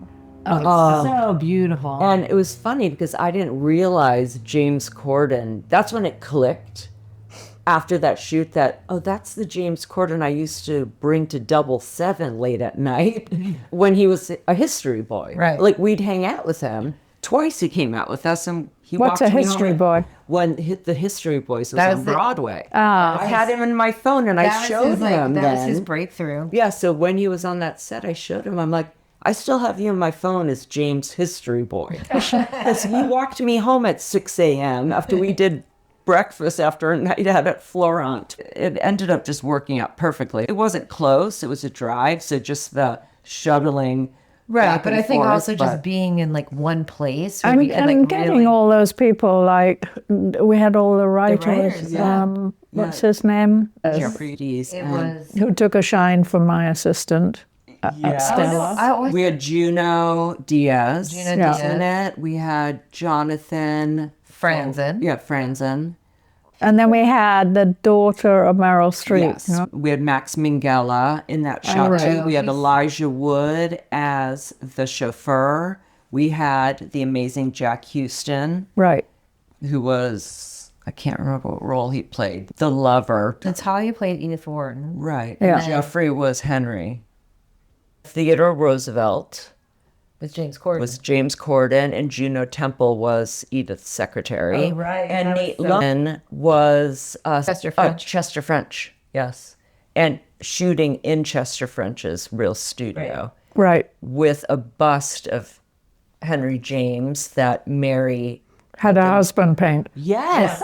Exactly. I mean, those little details, that accuracy. And we had that beautiful dinner that night at the while we were hotel. there at the Yeah. hotel, at the nice hotel, not the one I was at. But that was a great experience. And again, we were there for a few days. You know, Yeah. You get to like kind of, and then also you can go back if you do something that might not have worked perfectly. Yeah. You have the next day or the third day. Yeah. To go back to it if you want to. If, like, William Morton Oh, right. Fullerton was Jack Houston. I can't remember who he played. All I did was Google Edith Wharton's lover. And didn't something happen on Beauty and the Beast with the hair? Did something happen? Oh, yes. with Julian. Julian had an argument with Drew because she told him how to do the hair. Oh, right. And it didn't go down too well. Or Peter, I just, about your special working relationship, the compelling narratives. So before we touch on a couple other photographers, I think there was a double crush that Annie and Grace, you both had crushes on Michael Shannon, who was part of the betrayal shoot that we did. And Karen also told a funny story when she was on about the beard of Hugh Dancy. yeah, the Hugh Dancy. So I remember that the play was on Broadway, correct? And we were doing an homage to it. Is that where the betrayal Yes. theme? yeah, I think so. Yeah. That's exactly Yeah. right. And Michael Shannon was someone I wouldn't have thought of at first, but you both really, really wanted him, and he did fly in. I didn't know him because I hadn't watched Broadwalk. Wasn't he in Boardwalk Broadway Empire, Empire? Yeah. And so I didn't know him. But when I think you probably came up with a whole because bunch he had a of film, yeah. guys that I would like or something. Right. The Grace guy, And- which we're going yeah. to talk about when we Yeah. get to the celebrities section. I think we whittled it down to him or something. But, Right. And it was Hugh Dancy, too. And, Yeah. and well, because they're so opposite. exactly. And that's what we needed. It had to be believable. Yeah, Who we that was cast. totally believable. It was totally believable. Oh, and my. we tell So everyone everyone, was she married to? She was married to Dancy. Dancy. And Because then they're all holding hands. Are they best friends, Hugh and Michael, in our narrative? they're supposed to be friendly, and you're not really They sure. knew Yeah, each other. They knew each other. Yeah. I don't she know. was married to one and having an affair with Well, the the other. other, yeah. But we always tell the male actors, don't cut your hair and don't shave Yeah. prior to the shoot because Annie doesn't like a clean shaven face. So I always have to deliver that message. Yeah. Half the guys do it and half the guys don't. They come Yeah. clean shaven. So it's the crapshoot if they're going to show up with a scruff, not a fresh haircut. And Hugh Dancy gets out of the car, and we all looked at him and we're like, "Who's that? Is that a production assistant? Is that someone working with the art department?" Because and he like bounces over and says hello to everyone, and we're like, "Oh, this is Hugh Dancy with a full beard," because we had told him like a month prior, and he let and he was like, "Oh, you have a do you have the beard for something? Like, are you working with something?" And he said, "No, you told me not to shave." Remember, we had to groom it back. And then when Michael showed up and he got out of the car, both Grace and Annie started swooning right away. They like ran over to his car to greet him. Oh my God. No, we were shooting in the bedroom with just Karen and him, and Karen was like lying on the bed. I think they were having some kind of an argument that this was the end of the affair because. And we finished the shot, and Annie's like, "Okay, you go and change now. Go and change," she says to me and Karen Elson, and close the door on Michael and herself. And And we were sitting outside going, This is an exclusive. what's going listeners. on in there? I forgot about that. And it was so Photographing funny. him separately. So speaking of Karen Elson, she was a Grace girl. You also had some celebrities that you liked. Few. There was Very a few. Very few. You Don't weren't like celebrities. I'm known to not like Yes, you celebrities, are. so it probably made your job even harder. Well, I got But to she doesn't know shoot you. celebrities. But I got to know you over the years, so I was able to also, figure out the Grace girl or the Grace guy, as we'd refer to them. the Even Grace Anna. guy can be a celebrity, but the Grace girl had to be a model. Well, that's why you and Annie worked so well when you worked with Karen Elson. Yeah. Because she could do both. Yeah, She could yeah. act and be a model simultaneously. Yeah. And Annie likes the acting, Grace likes the modeling. Yeah. So when you have the combination in someone like a Karen Elson, it's a win-win. Carrie Mulligan. See, they're all English. Mostly, I worked with Natalia because Right. she's so brilliant at But being she's also an actress slash, model. although she never was an actress, but No, but she can do Yeah, both. And yeah. she can emote. yeah, so She- good. She knows She's how so to good. stand like Yeah. a model or position herself like Yeah. a model, but she also can do a gesture or. Yeah. And I think both you and Annie really love the men and women who can do that. Yeah. That they can morph into whatever we need them to be, and they become that character. Yes. Well, when I think about who is a Grace girl or guy, the first thing that comes to mind is British. If they aren't actually British, then they could easily pass for British. Or They're- red hair. Right. And off the top of my head, some of your favorite non-models, your Grace girls and guys include Keira Knightley, Saoirse Ronan, Carrie Mulligan, Elle Fanning, Jessica Chastain, Eddie Redmayne, Domhnall Gleeson. You recently told me when we were speaking on the phone that you like odd looking. But what I think that means is unconventional.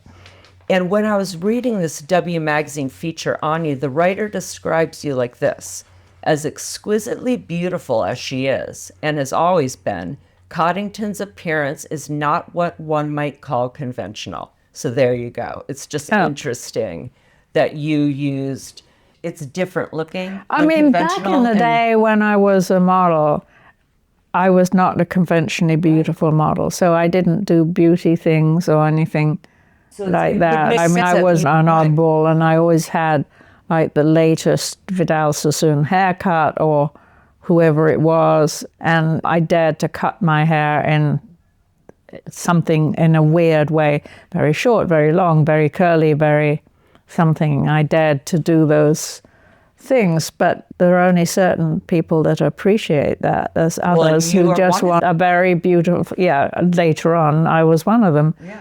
And, there were all the other girls who were the top models who were just plain beautiful. But what makes someone a Grace girl or guy?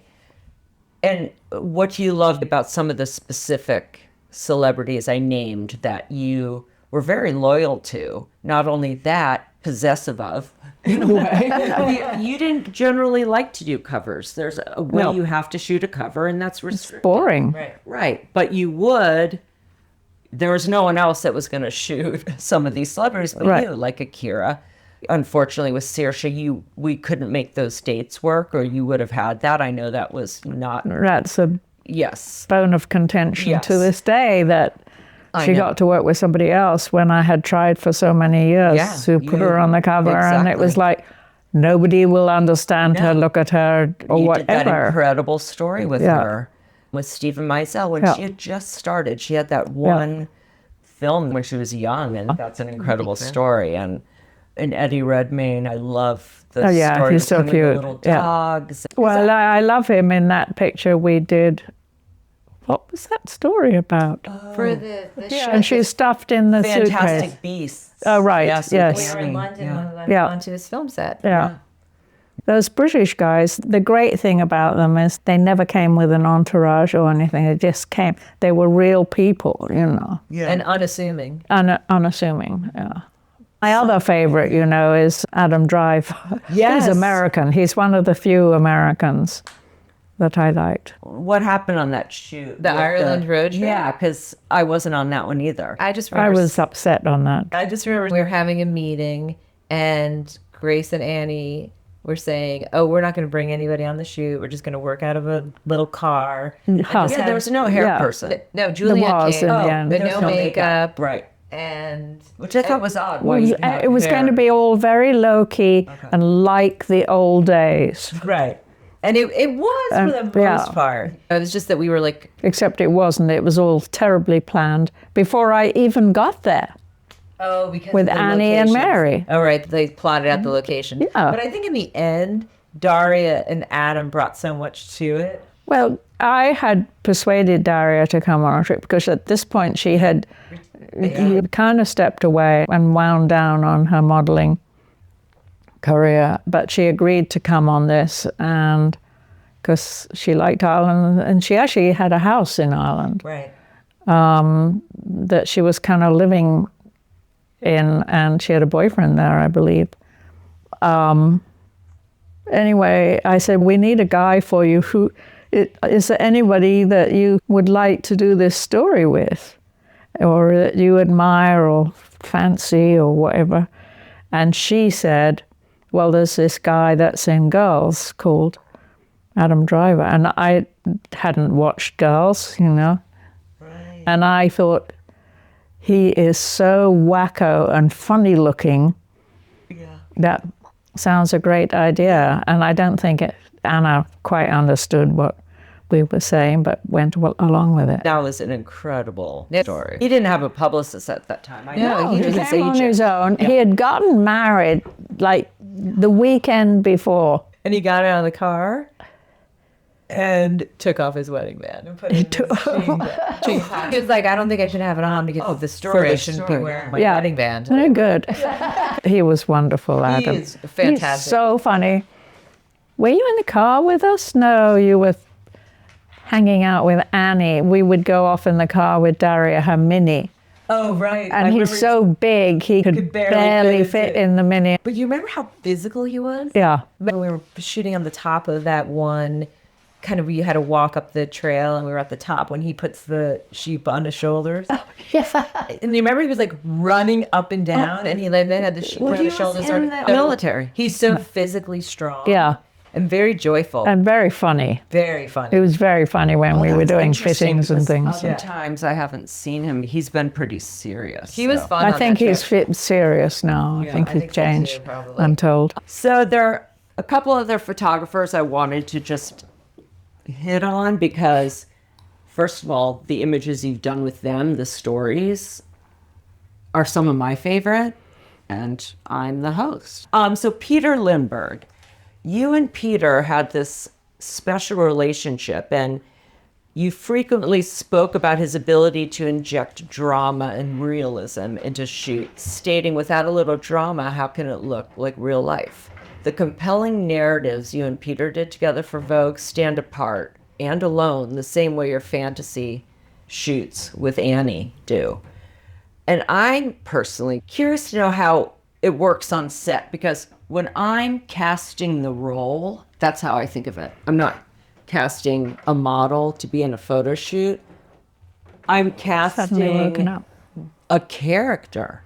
It's like a movie. That's how I feel when I'm casting for you and Peter, that I'm casting a film role. I'm casting the character. You're not asking for whoever has a film out. No, I don't care. Right. So, but when I'm going to the publicist, I might mention the theme of the story, or let's say Rear Window. That was a specific Yeah. story, but I'm not saying they're going to be acting out the role with a cast on. I mean, Right. maybe for that one I did, but for the Ewan McGregor story or David Strahan, I mean, these are major actors that we're having in these shoots. I was always amazed that you got Ewan, for one, who I really admire. But even Aaron Eckhart, because Yeah. they're thinking they're going to be in the best fashion, you know. And they're they're not not. thinking, they're playing a character. Aaron Eckhart's playing like a farmer. Yeah. But they do it, And the shoots are amazing. And I went to the Rear Window, but usually they're on location. Yeah. And it's not like they're going to send me. But I look at the story you did with Lucas Hedges and Victoria. And so there's this scene where they're coming. I'm saying scene. I'm not saying picture. Right. Because that's what it feels like.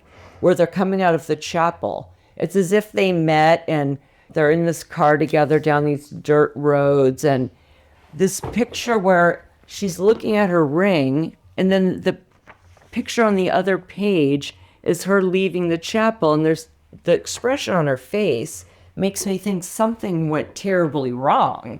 Like they're not happily married, and the captions are not giving me any information. They're telling me what she's wearing, but I want to know what's happening.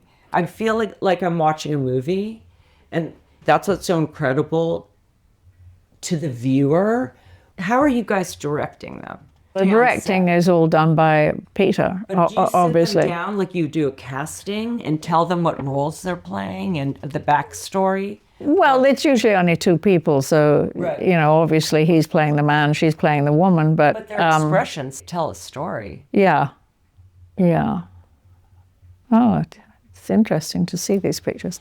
I know. Because Well, Peter always writes his own script, and actually, his story is always the same, and nothing ever works out in his story. yes. Yeah, they It's get so married and then funny. she's running out. She always goes off with somebody else, or you know. So he I mean, writes a script. yeah. Wow. I mean, it's a very basic little Yeah, but still, thing. never Girl heard meets that. boy, boy Yeah. leaves, girl Yeah. runs after. Yeah, I've never heard of yeah, and she takes the kids with her. and- Have you worked with anyone else that writes a script for the Not photo? really. No, That's amazing. no. I was wondering why he never went into directing, because with all of these shoots, Yeah. he has that. No, he does. Cinematic. That's why I loved working with him, because he was so cinematic. And, you know, even way back in the day when he was working with Bazaar and he did all those incredible stories like with The Little Martian and things. And there's very little story to it, but Yeah, 6 to 10 pages. Pages, so yeah. It can't be that. Yeah. When you're setting up for that scene, right? Because it's the photo is one scene with Ewan. Let's take Ewan and Natalia. So that scene where they're in the kitchen. oh, that's where she tells him that she's in love with the waiter. Who she just met. Or maybe she's... Yeah, maybe she they have met parties. because they had a party and Yeah. then they had a caterer and the waiter came along and she tells him that she's going to leave him. I But didn't know if he saw them talking. I didn't know if Ewan caught them and confronted her. But this is how much I'm thinking about. Right. These are... no, but this is the crazy thing is, so I kept saying, who's going to play the other man? And Peter kept saying, don't worry, he said, there's this young boy I met. And it turns out that he wanted to do this young boy a favor, right? So he had him come in and play the other man. And the boy turns up. I mean, he was a fucking male model.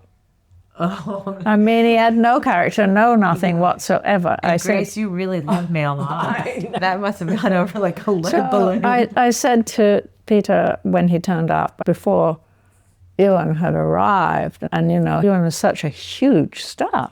I was amazed we even got him. Or you even got him. And When I say yeah. Grace Coddington, it's not her. I'm just saying. So- It's her. Peter said, well, it's okay. I'm just going to explain the story to you. And I said, please get the picture done with the young boy before and then send him home, because I cannot have Ewan think Yeah. that this beautiful Natalia is going to leave him for this schmuck. And I couldn't. Look how much you're buying into the whole story, too. Yeah. And Peter said, yeah, it'll be fine. I photographed Ewan before. He's a very nice guy. He'll be fine. I said, no, do not tell him, right? Just tell him he's the husband and they have an argument, but that's it. They got these two kids. Yes. So we start. And he does not shoot the other boy. The other boy is sitting in the back eating a banana or something. So it goes on for the day. And then Peter calls Ewan in and he says, so now's the time, and this is what happens. And your wife has fallen in love with the waiter, and she's running away with him, and she's going to tell you. And that's why you'll have the scene in the kitchen. Well, Ewan was fine because he had grown up. The other guy? But he just sort of rolled his eyes a bit because he'd seen the other guy. And I was so furious with Peter. I said, you can't. Anyway, it all turned out all right in Vogue magazine. Yeah, Vogue magazine and the pages. With John Hawkes, he had just won an Oscar, I believe. When we did John Hawkes, that was with Karen Elson. Well, yeah, that was about surveillance because it's all fuzzy around the edges. Because and you're getting him close up. Yeah. Oh, that's interesting. And the Rear Window was really good. Carolyn Murphy was great in that. She was great. Yeah. I'm just so impressed. Well, that was on Rear Window, but Peter said, yeah, well, we don't have to do it exactly, and I don't want him to have a cast on his foot. And I said, well, you won't understand what's going on. He said, well, you don't need the cast. And I kept saying, I'm putting a fucking cast on his leg. Because you're only seeing one dimension, so... That was the reason he was in the apartment. Yeah, the story wouldn't make sense at all. No. Anyway, I won that one. You won. They're just romantic and cinematic. Yeah. Just to be a fly on the walls would be amazing. And it always worked out brilliantly with the right actor and the right model and the right scene. Mm-hmm. I mean, I loved this one I did with Peter too, with Thomas Knott, who was fabulous. Yeah. That was recent, right? That was recent-ish, yeah. It was the last. That was 2019. Wasn't that the last? It's the last shoot I did with Peter before he died. Right. Yeah. Wow. The one in California, right? Yeah, and it was a very strange. It was a very strange time because, for some reason, I had a huge panic attack. And I couldn't function. That's strange that was his last shoot too. It's almost like it was really bad. I thought I was having a heart attack, and I was very worried because we were in the desert, nowhere near a hospital or anything. And his then agent, very nice woman, came and talked to me, and I went to bed. I didn't go to dinner with them, and I couldn't finish the picture. My assistant had to finish the day, and then we were shooting 2 days the next day, and it was Peter's agent for years and years. She spent the night in the chair of my room because I thought I was dying. No, I remember you telling me that. Sandrine, right? Sandrine, exactly, yeah. And the next day, I felt a little bit better. So I was trying to keep it together, and while they were doing the hair and makeup, Peter came and talked to me, and he started talking about that I'd had this panic attack and things. And I said, yes, I really thought I was dying. And he said, you know, I'm not afraid of dying. He said, I died once on my way to hospital, and I'd left my body. And he had this whole conversation about death and everything. It was very strange. And he said, I'm just not afraid anymore because it's all fine. And you mustn't be afraid, and it's all okay. And then we were going on and finishing the shoot. And then he died about a month later. Yeah, soon after. Yeah. So it was a bit strange. Yeah. Well, talking about strange, Steven Klein. That was an easy transition. Yeah, well, no, Steven Klein is a strange person. But I like the marriage of you two because it's this dark, it's this beautiful nightmare, almost. No, and he's also, I can't say he's real because that's kind of the opposite of what he is, but he's incredibly soft and kind. Oh, yeah. I know. So surprising. He has this kid that he adores, and he's very caring, and he loves animals, you know. You know what I always picture? So it's weird. This is a little strange. When I look at your images, I'm picturing him leading you into this dark room, and he's holding your hand. So it's almost like, oh, okay. And then the floor drops out. You know what I mean? Because it pushes you, I think, past even where you thought was too far. Right.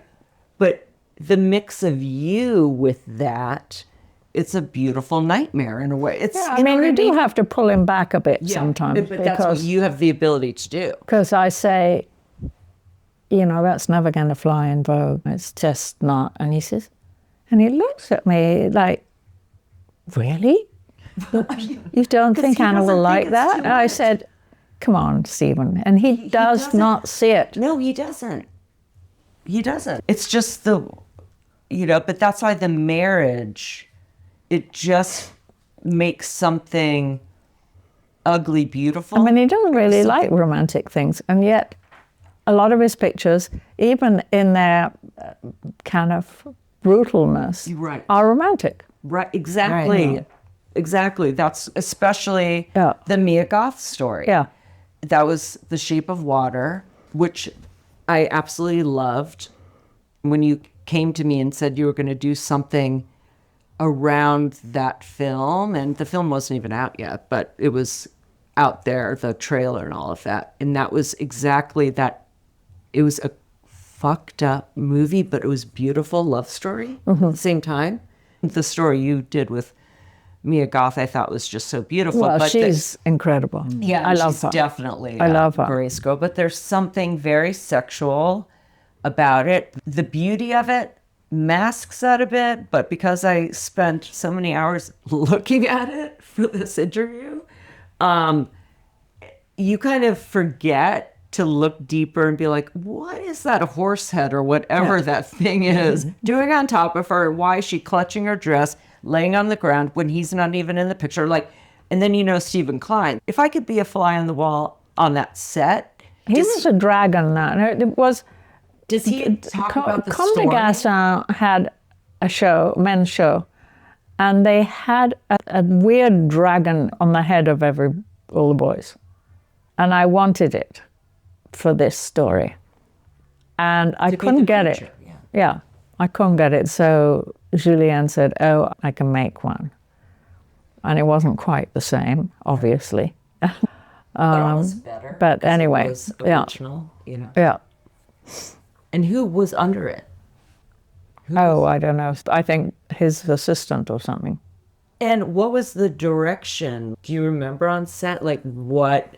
Because I'm just Well, I think he mind-boggled. just said, you know, go there and put your hands like this over me or do what. Yeah, because I guess he had the head on, so it's not like he had to emote. Yeah. But she is emoting. Like, Yeah. It's just so brilliant and freaky. But I love her, like the opening picture where she's coming through a door and there's that huge garden that Mary built in the studio that was incredible. I know she talked about I that. didn't really have the Story. budget for, but Another amazing story you did was the Suburbia.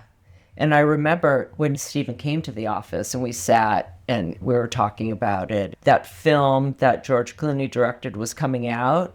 And prior to this, Steven has called many of his pictures Suburbia, Suburbia 1, Suburbia 2. I didn't know that. Yeah, many of the photos he's done with Phyllis over the years, a lot of the beauty stories with the woman always doing something a bit off. He has in a collection called Suburbia, so I know there's a fascination there already with the absurdity of it and twisting it. But this had a literal attachment to a film that was coming out, but it was a unique But we hadn't story. seen it and they wouldn't Of tell us course, anything yeah, about they it. wouldn't. They were being real Nothing. pain. So that's why it was a complete original story. All we saw was what the trailer said. You're right. They wouldn't I mean, let us do anything. I was told or heard was basically the black family moved in to a white neighborhood and crazy things started you know, happening. that's all I was told. Yeah. Which I thought was kind of fascinating to do. But So it was amazing how you showed it so clearly, but not. I mean, that's Steven, but he shot it like a movie, and I had a feeling that he actually shot it on a movie camera and gave us stills, but he says he didn't do that. Was it not a projector? No, Was it's it? not. It's a set built. It's a so the one-sided house. Then she put fake grass here in front of it, and a right. barbecue Yeah, she and dressed so it on up, and so right. on. And then she built these various rooms. And Steven wanted some real artwork on the walls. All Elaine- done in Mary's studio.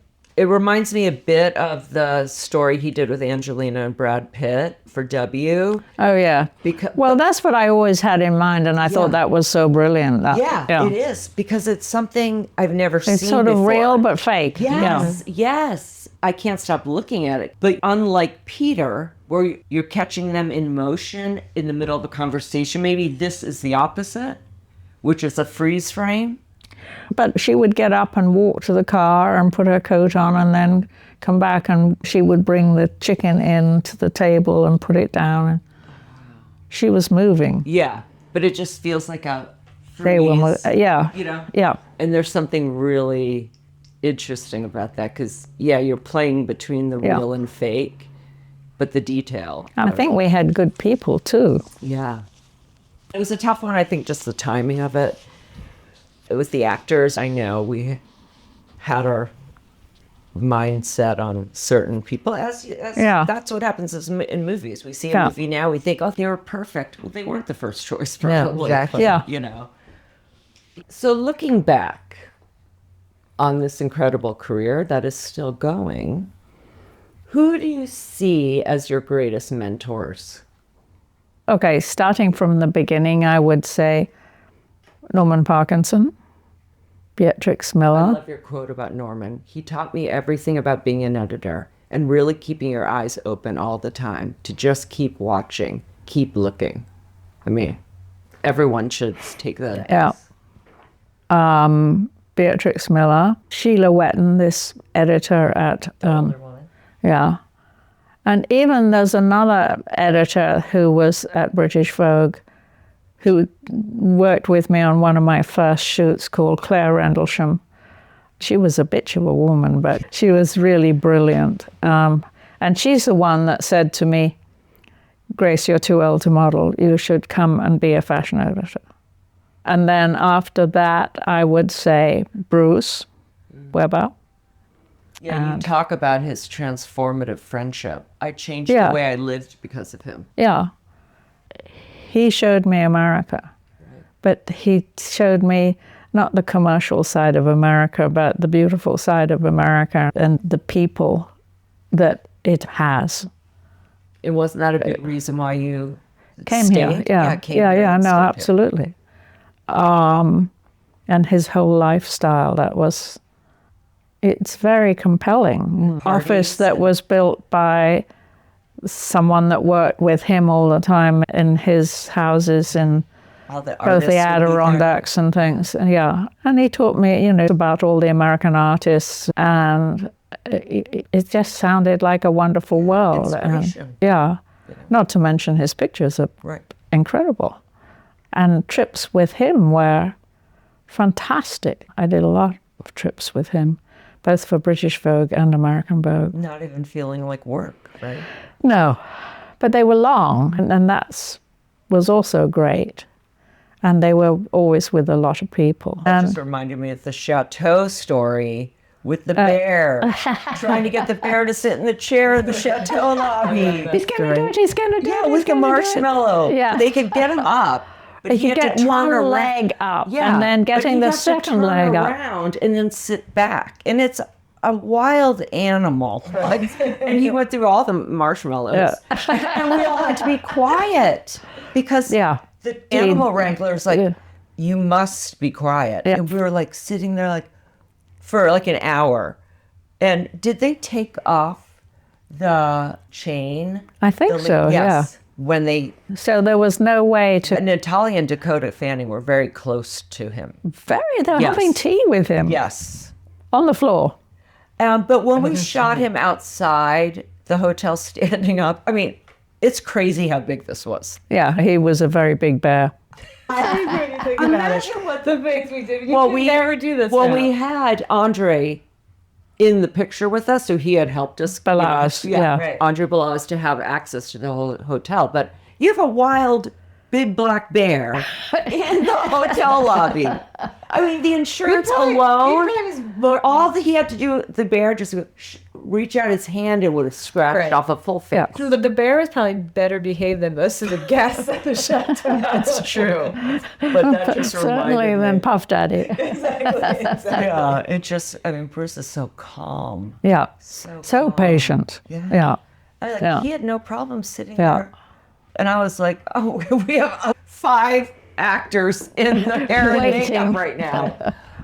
But anyway, that was just a sidetrack. But do you consider Anna a mentor? Oh, yes. I was getting to Yes. that. And no, absolutely. Absolutely. Very definitely. I mean, I'm sure she would say the same to it you. was very different, her approach to everything. But when I look back at all these pictures that have my name on them, they wouldn't have happened except for Anna, you know.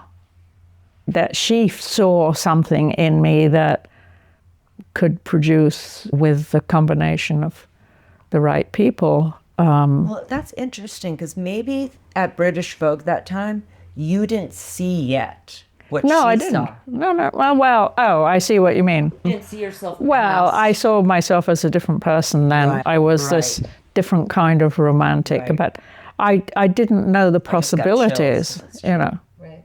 Right. I just didn't know, because at British Vogue you didn't have those possibilities. You didn't have that money. All those cost one hell of a lot of money. She saw her potential. Yeah. Very young. Yeah, growing into There was no barrier Yeah. in her mind. no.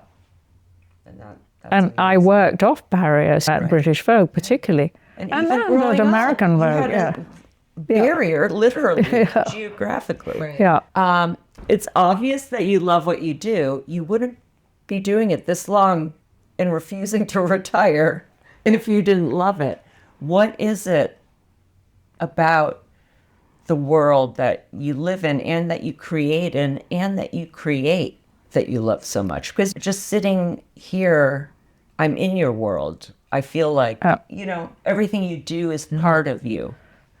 Well, I mean, I keep saying I've retired, and I have retired, basically, but I haven't. Well, you retired from something. I retired from that creative. kind of stress Right. of being pushed to do things when there isn't time and things like that. I love all the people that are in our world, and I miss them terribly. You know, I miss, actually, I hate to say it, the day-to-day going into the office and having that family. It doesn't exist now. I mean, even if I was full-time at Vogue, I wouldn't have it because they're not there anymore. No one's there anymore. We miss something that doesn't exist now. Exactly. You know.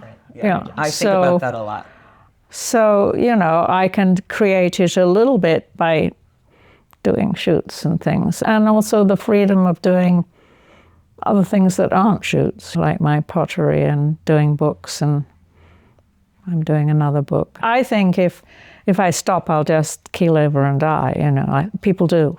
Well, when they Herb retire. Ritz Yeah. worked up until the last day. I think Yeah. death to him would have been to stop working. Yeah.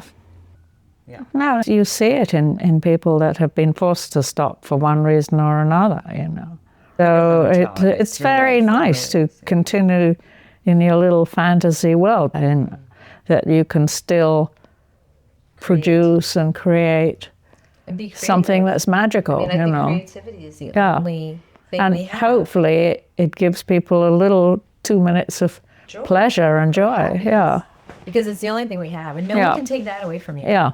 No, And I think that's what keeps all of us going. Is Yeah. Because that is what we have and what we kind of Live on. And what do you think your superpower is that has made you the most famous editor of all time, forever, even in the future? No one's going to be another Grace. no one's going to be another Grace, but I don't think I'm such a superpower. I mean, I think Polly Millen was extraordinary, for instance. I think I was born at the right time. I think a lot is to do with timing, and I think just the adjustment of going from model to editor and being in London in the 60s and being in New York in the 90s and so on. So one had the possibility, everything was like being fed to you, Annie Leibovitz is being fed to me at that time because it was the right time for her too. And the collaboration worked because. And even now, if we want to do something, myself and Annie, it's not so easy. Not that those were easy, but it probably couldn't happen because you don't have the money, you know. Right, or the time. All the time. And in those days, you had as much time as you needed and almost as much money as you needed, and it was insane. It was insane. I'm almost embarrassed. When you think Could have been done with the money, yeah. Right. When you think about what you had then and Yeah. what you have now, Yeah. and how we still all, Managed to make it. we still all are producing the same kind of work Yeah, for the most part yeah. on maybe 1/16 of the money and in a shorter amount of time. But I think that we all learned, so at least Well, I we did. worked out a lot of things Yeah. too. You know, we worked We had out the time who is to- the best person in the hair and the makeup. How do we maximize Yeah. our time if we only have one day? We Yeah. can't do 10 pictures. We can only do 4 or Yeah. whatever it is. And You just learn how to work within the new Yeah. constraints. I love this quote, and I think it's perfect to end on. Speaking about your legacy, you say you hope it includes being able to love and enjoy fashion and photography, viewing them as interconnected. You hope people will remember you for stories and some kind of magic, like that happens between photographers, editors, models, hair people, makeup people, the whole team that builds these images. What's next for Grace? what's next. Well, I'm doing a shoot of my collaboration with Louis Vuitton, with Craig McDean, who I love working with very much, and I work a lot with now. I'm doing another book, which I'm enjoying the process, although it's more difficult because I don't have an office and I don't have a art department that can just put it together in front of my eyes. Bit more of my China. As to something new, I don't know. I don't have anything at the moment, but maybe it'll come along. I don't know. Well, at the end of each episode, I like to ask my guests 7 rapid-fire questions. It's this or that. And you can thank Karen for the last one. Which I think was an error. I think you misunderstood what I was saying. But you'll see. Okay, so this or that. AM or PM? PM. Uber or Subway? Used to be Subway, now it's Uber. Book or film? Film. Sweet or spicy? Spicy. Yep. Spots or stripes? Spots. Talk or text? Talk. Of course. Last, top or bottom? Top. That I wouldn't have thought anything less. Phyllis is a top 2. I'm thinking I can talk to the top. I can't talk to the bottom. Exactly. But yeah, you've done such incredible work, and I think we're going to have to do a part 2 where we go through Matt Marcus, Stephen Meisel, Mario, Craig, everyone else we didn't get to today, because I've taken up your entire Saturday. You should do a part 2. So all I have to say is Thanks. You should Yeah. thank Grace, yeah. You don't thank have to. you, ladies. I mean, I wouldn't mind just hanging out with the two of you every Saturday. Thank you for making Reminiscing. my work so fun. I know. It was fun reminiscing Yeah. with you, Gracie. I love the stories. Well, it's like an old woman's fantasy to be able to reminisce. And you've told all these stories so many times in But your it life. doesn't matter, though. You hope you can find another audience that hasn't already heard it. That's a wrap. Sounds a great line to end on. Thanks, Grace. Okay, that's our show. Thanks for listening to Going Rogue, and be sure to like and subscribe. Today's show is produced by me and Maddie Rosenberg at Radio Free Rhinecliff, with assistance from Maddie Kelly. Special thanks to David Vo for our great graphics and Taras Romanov for our epic theme music. See you next Friday.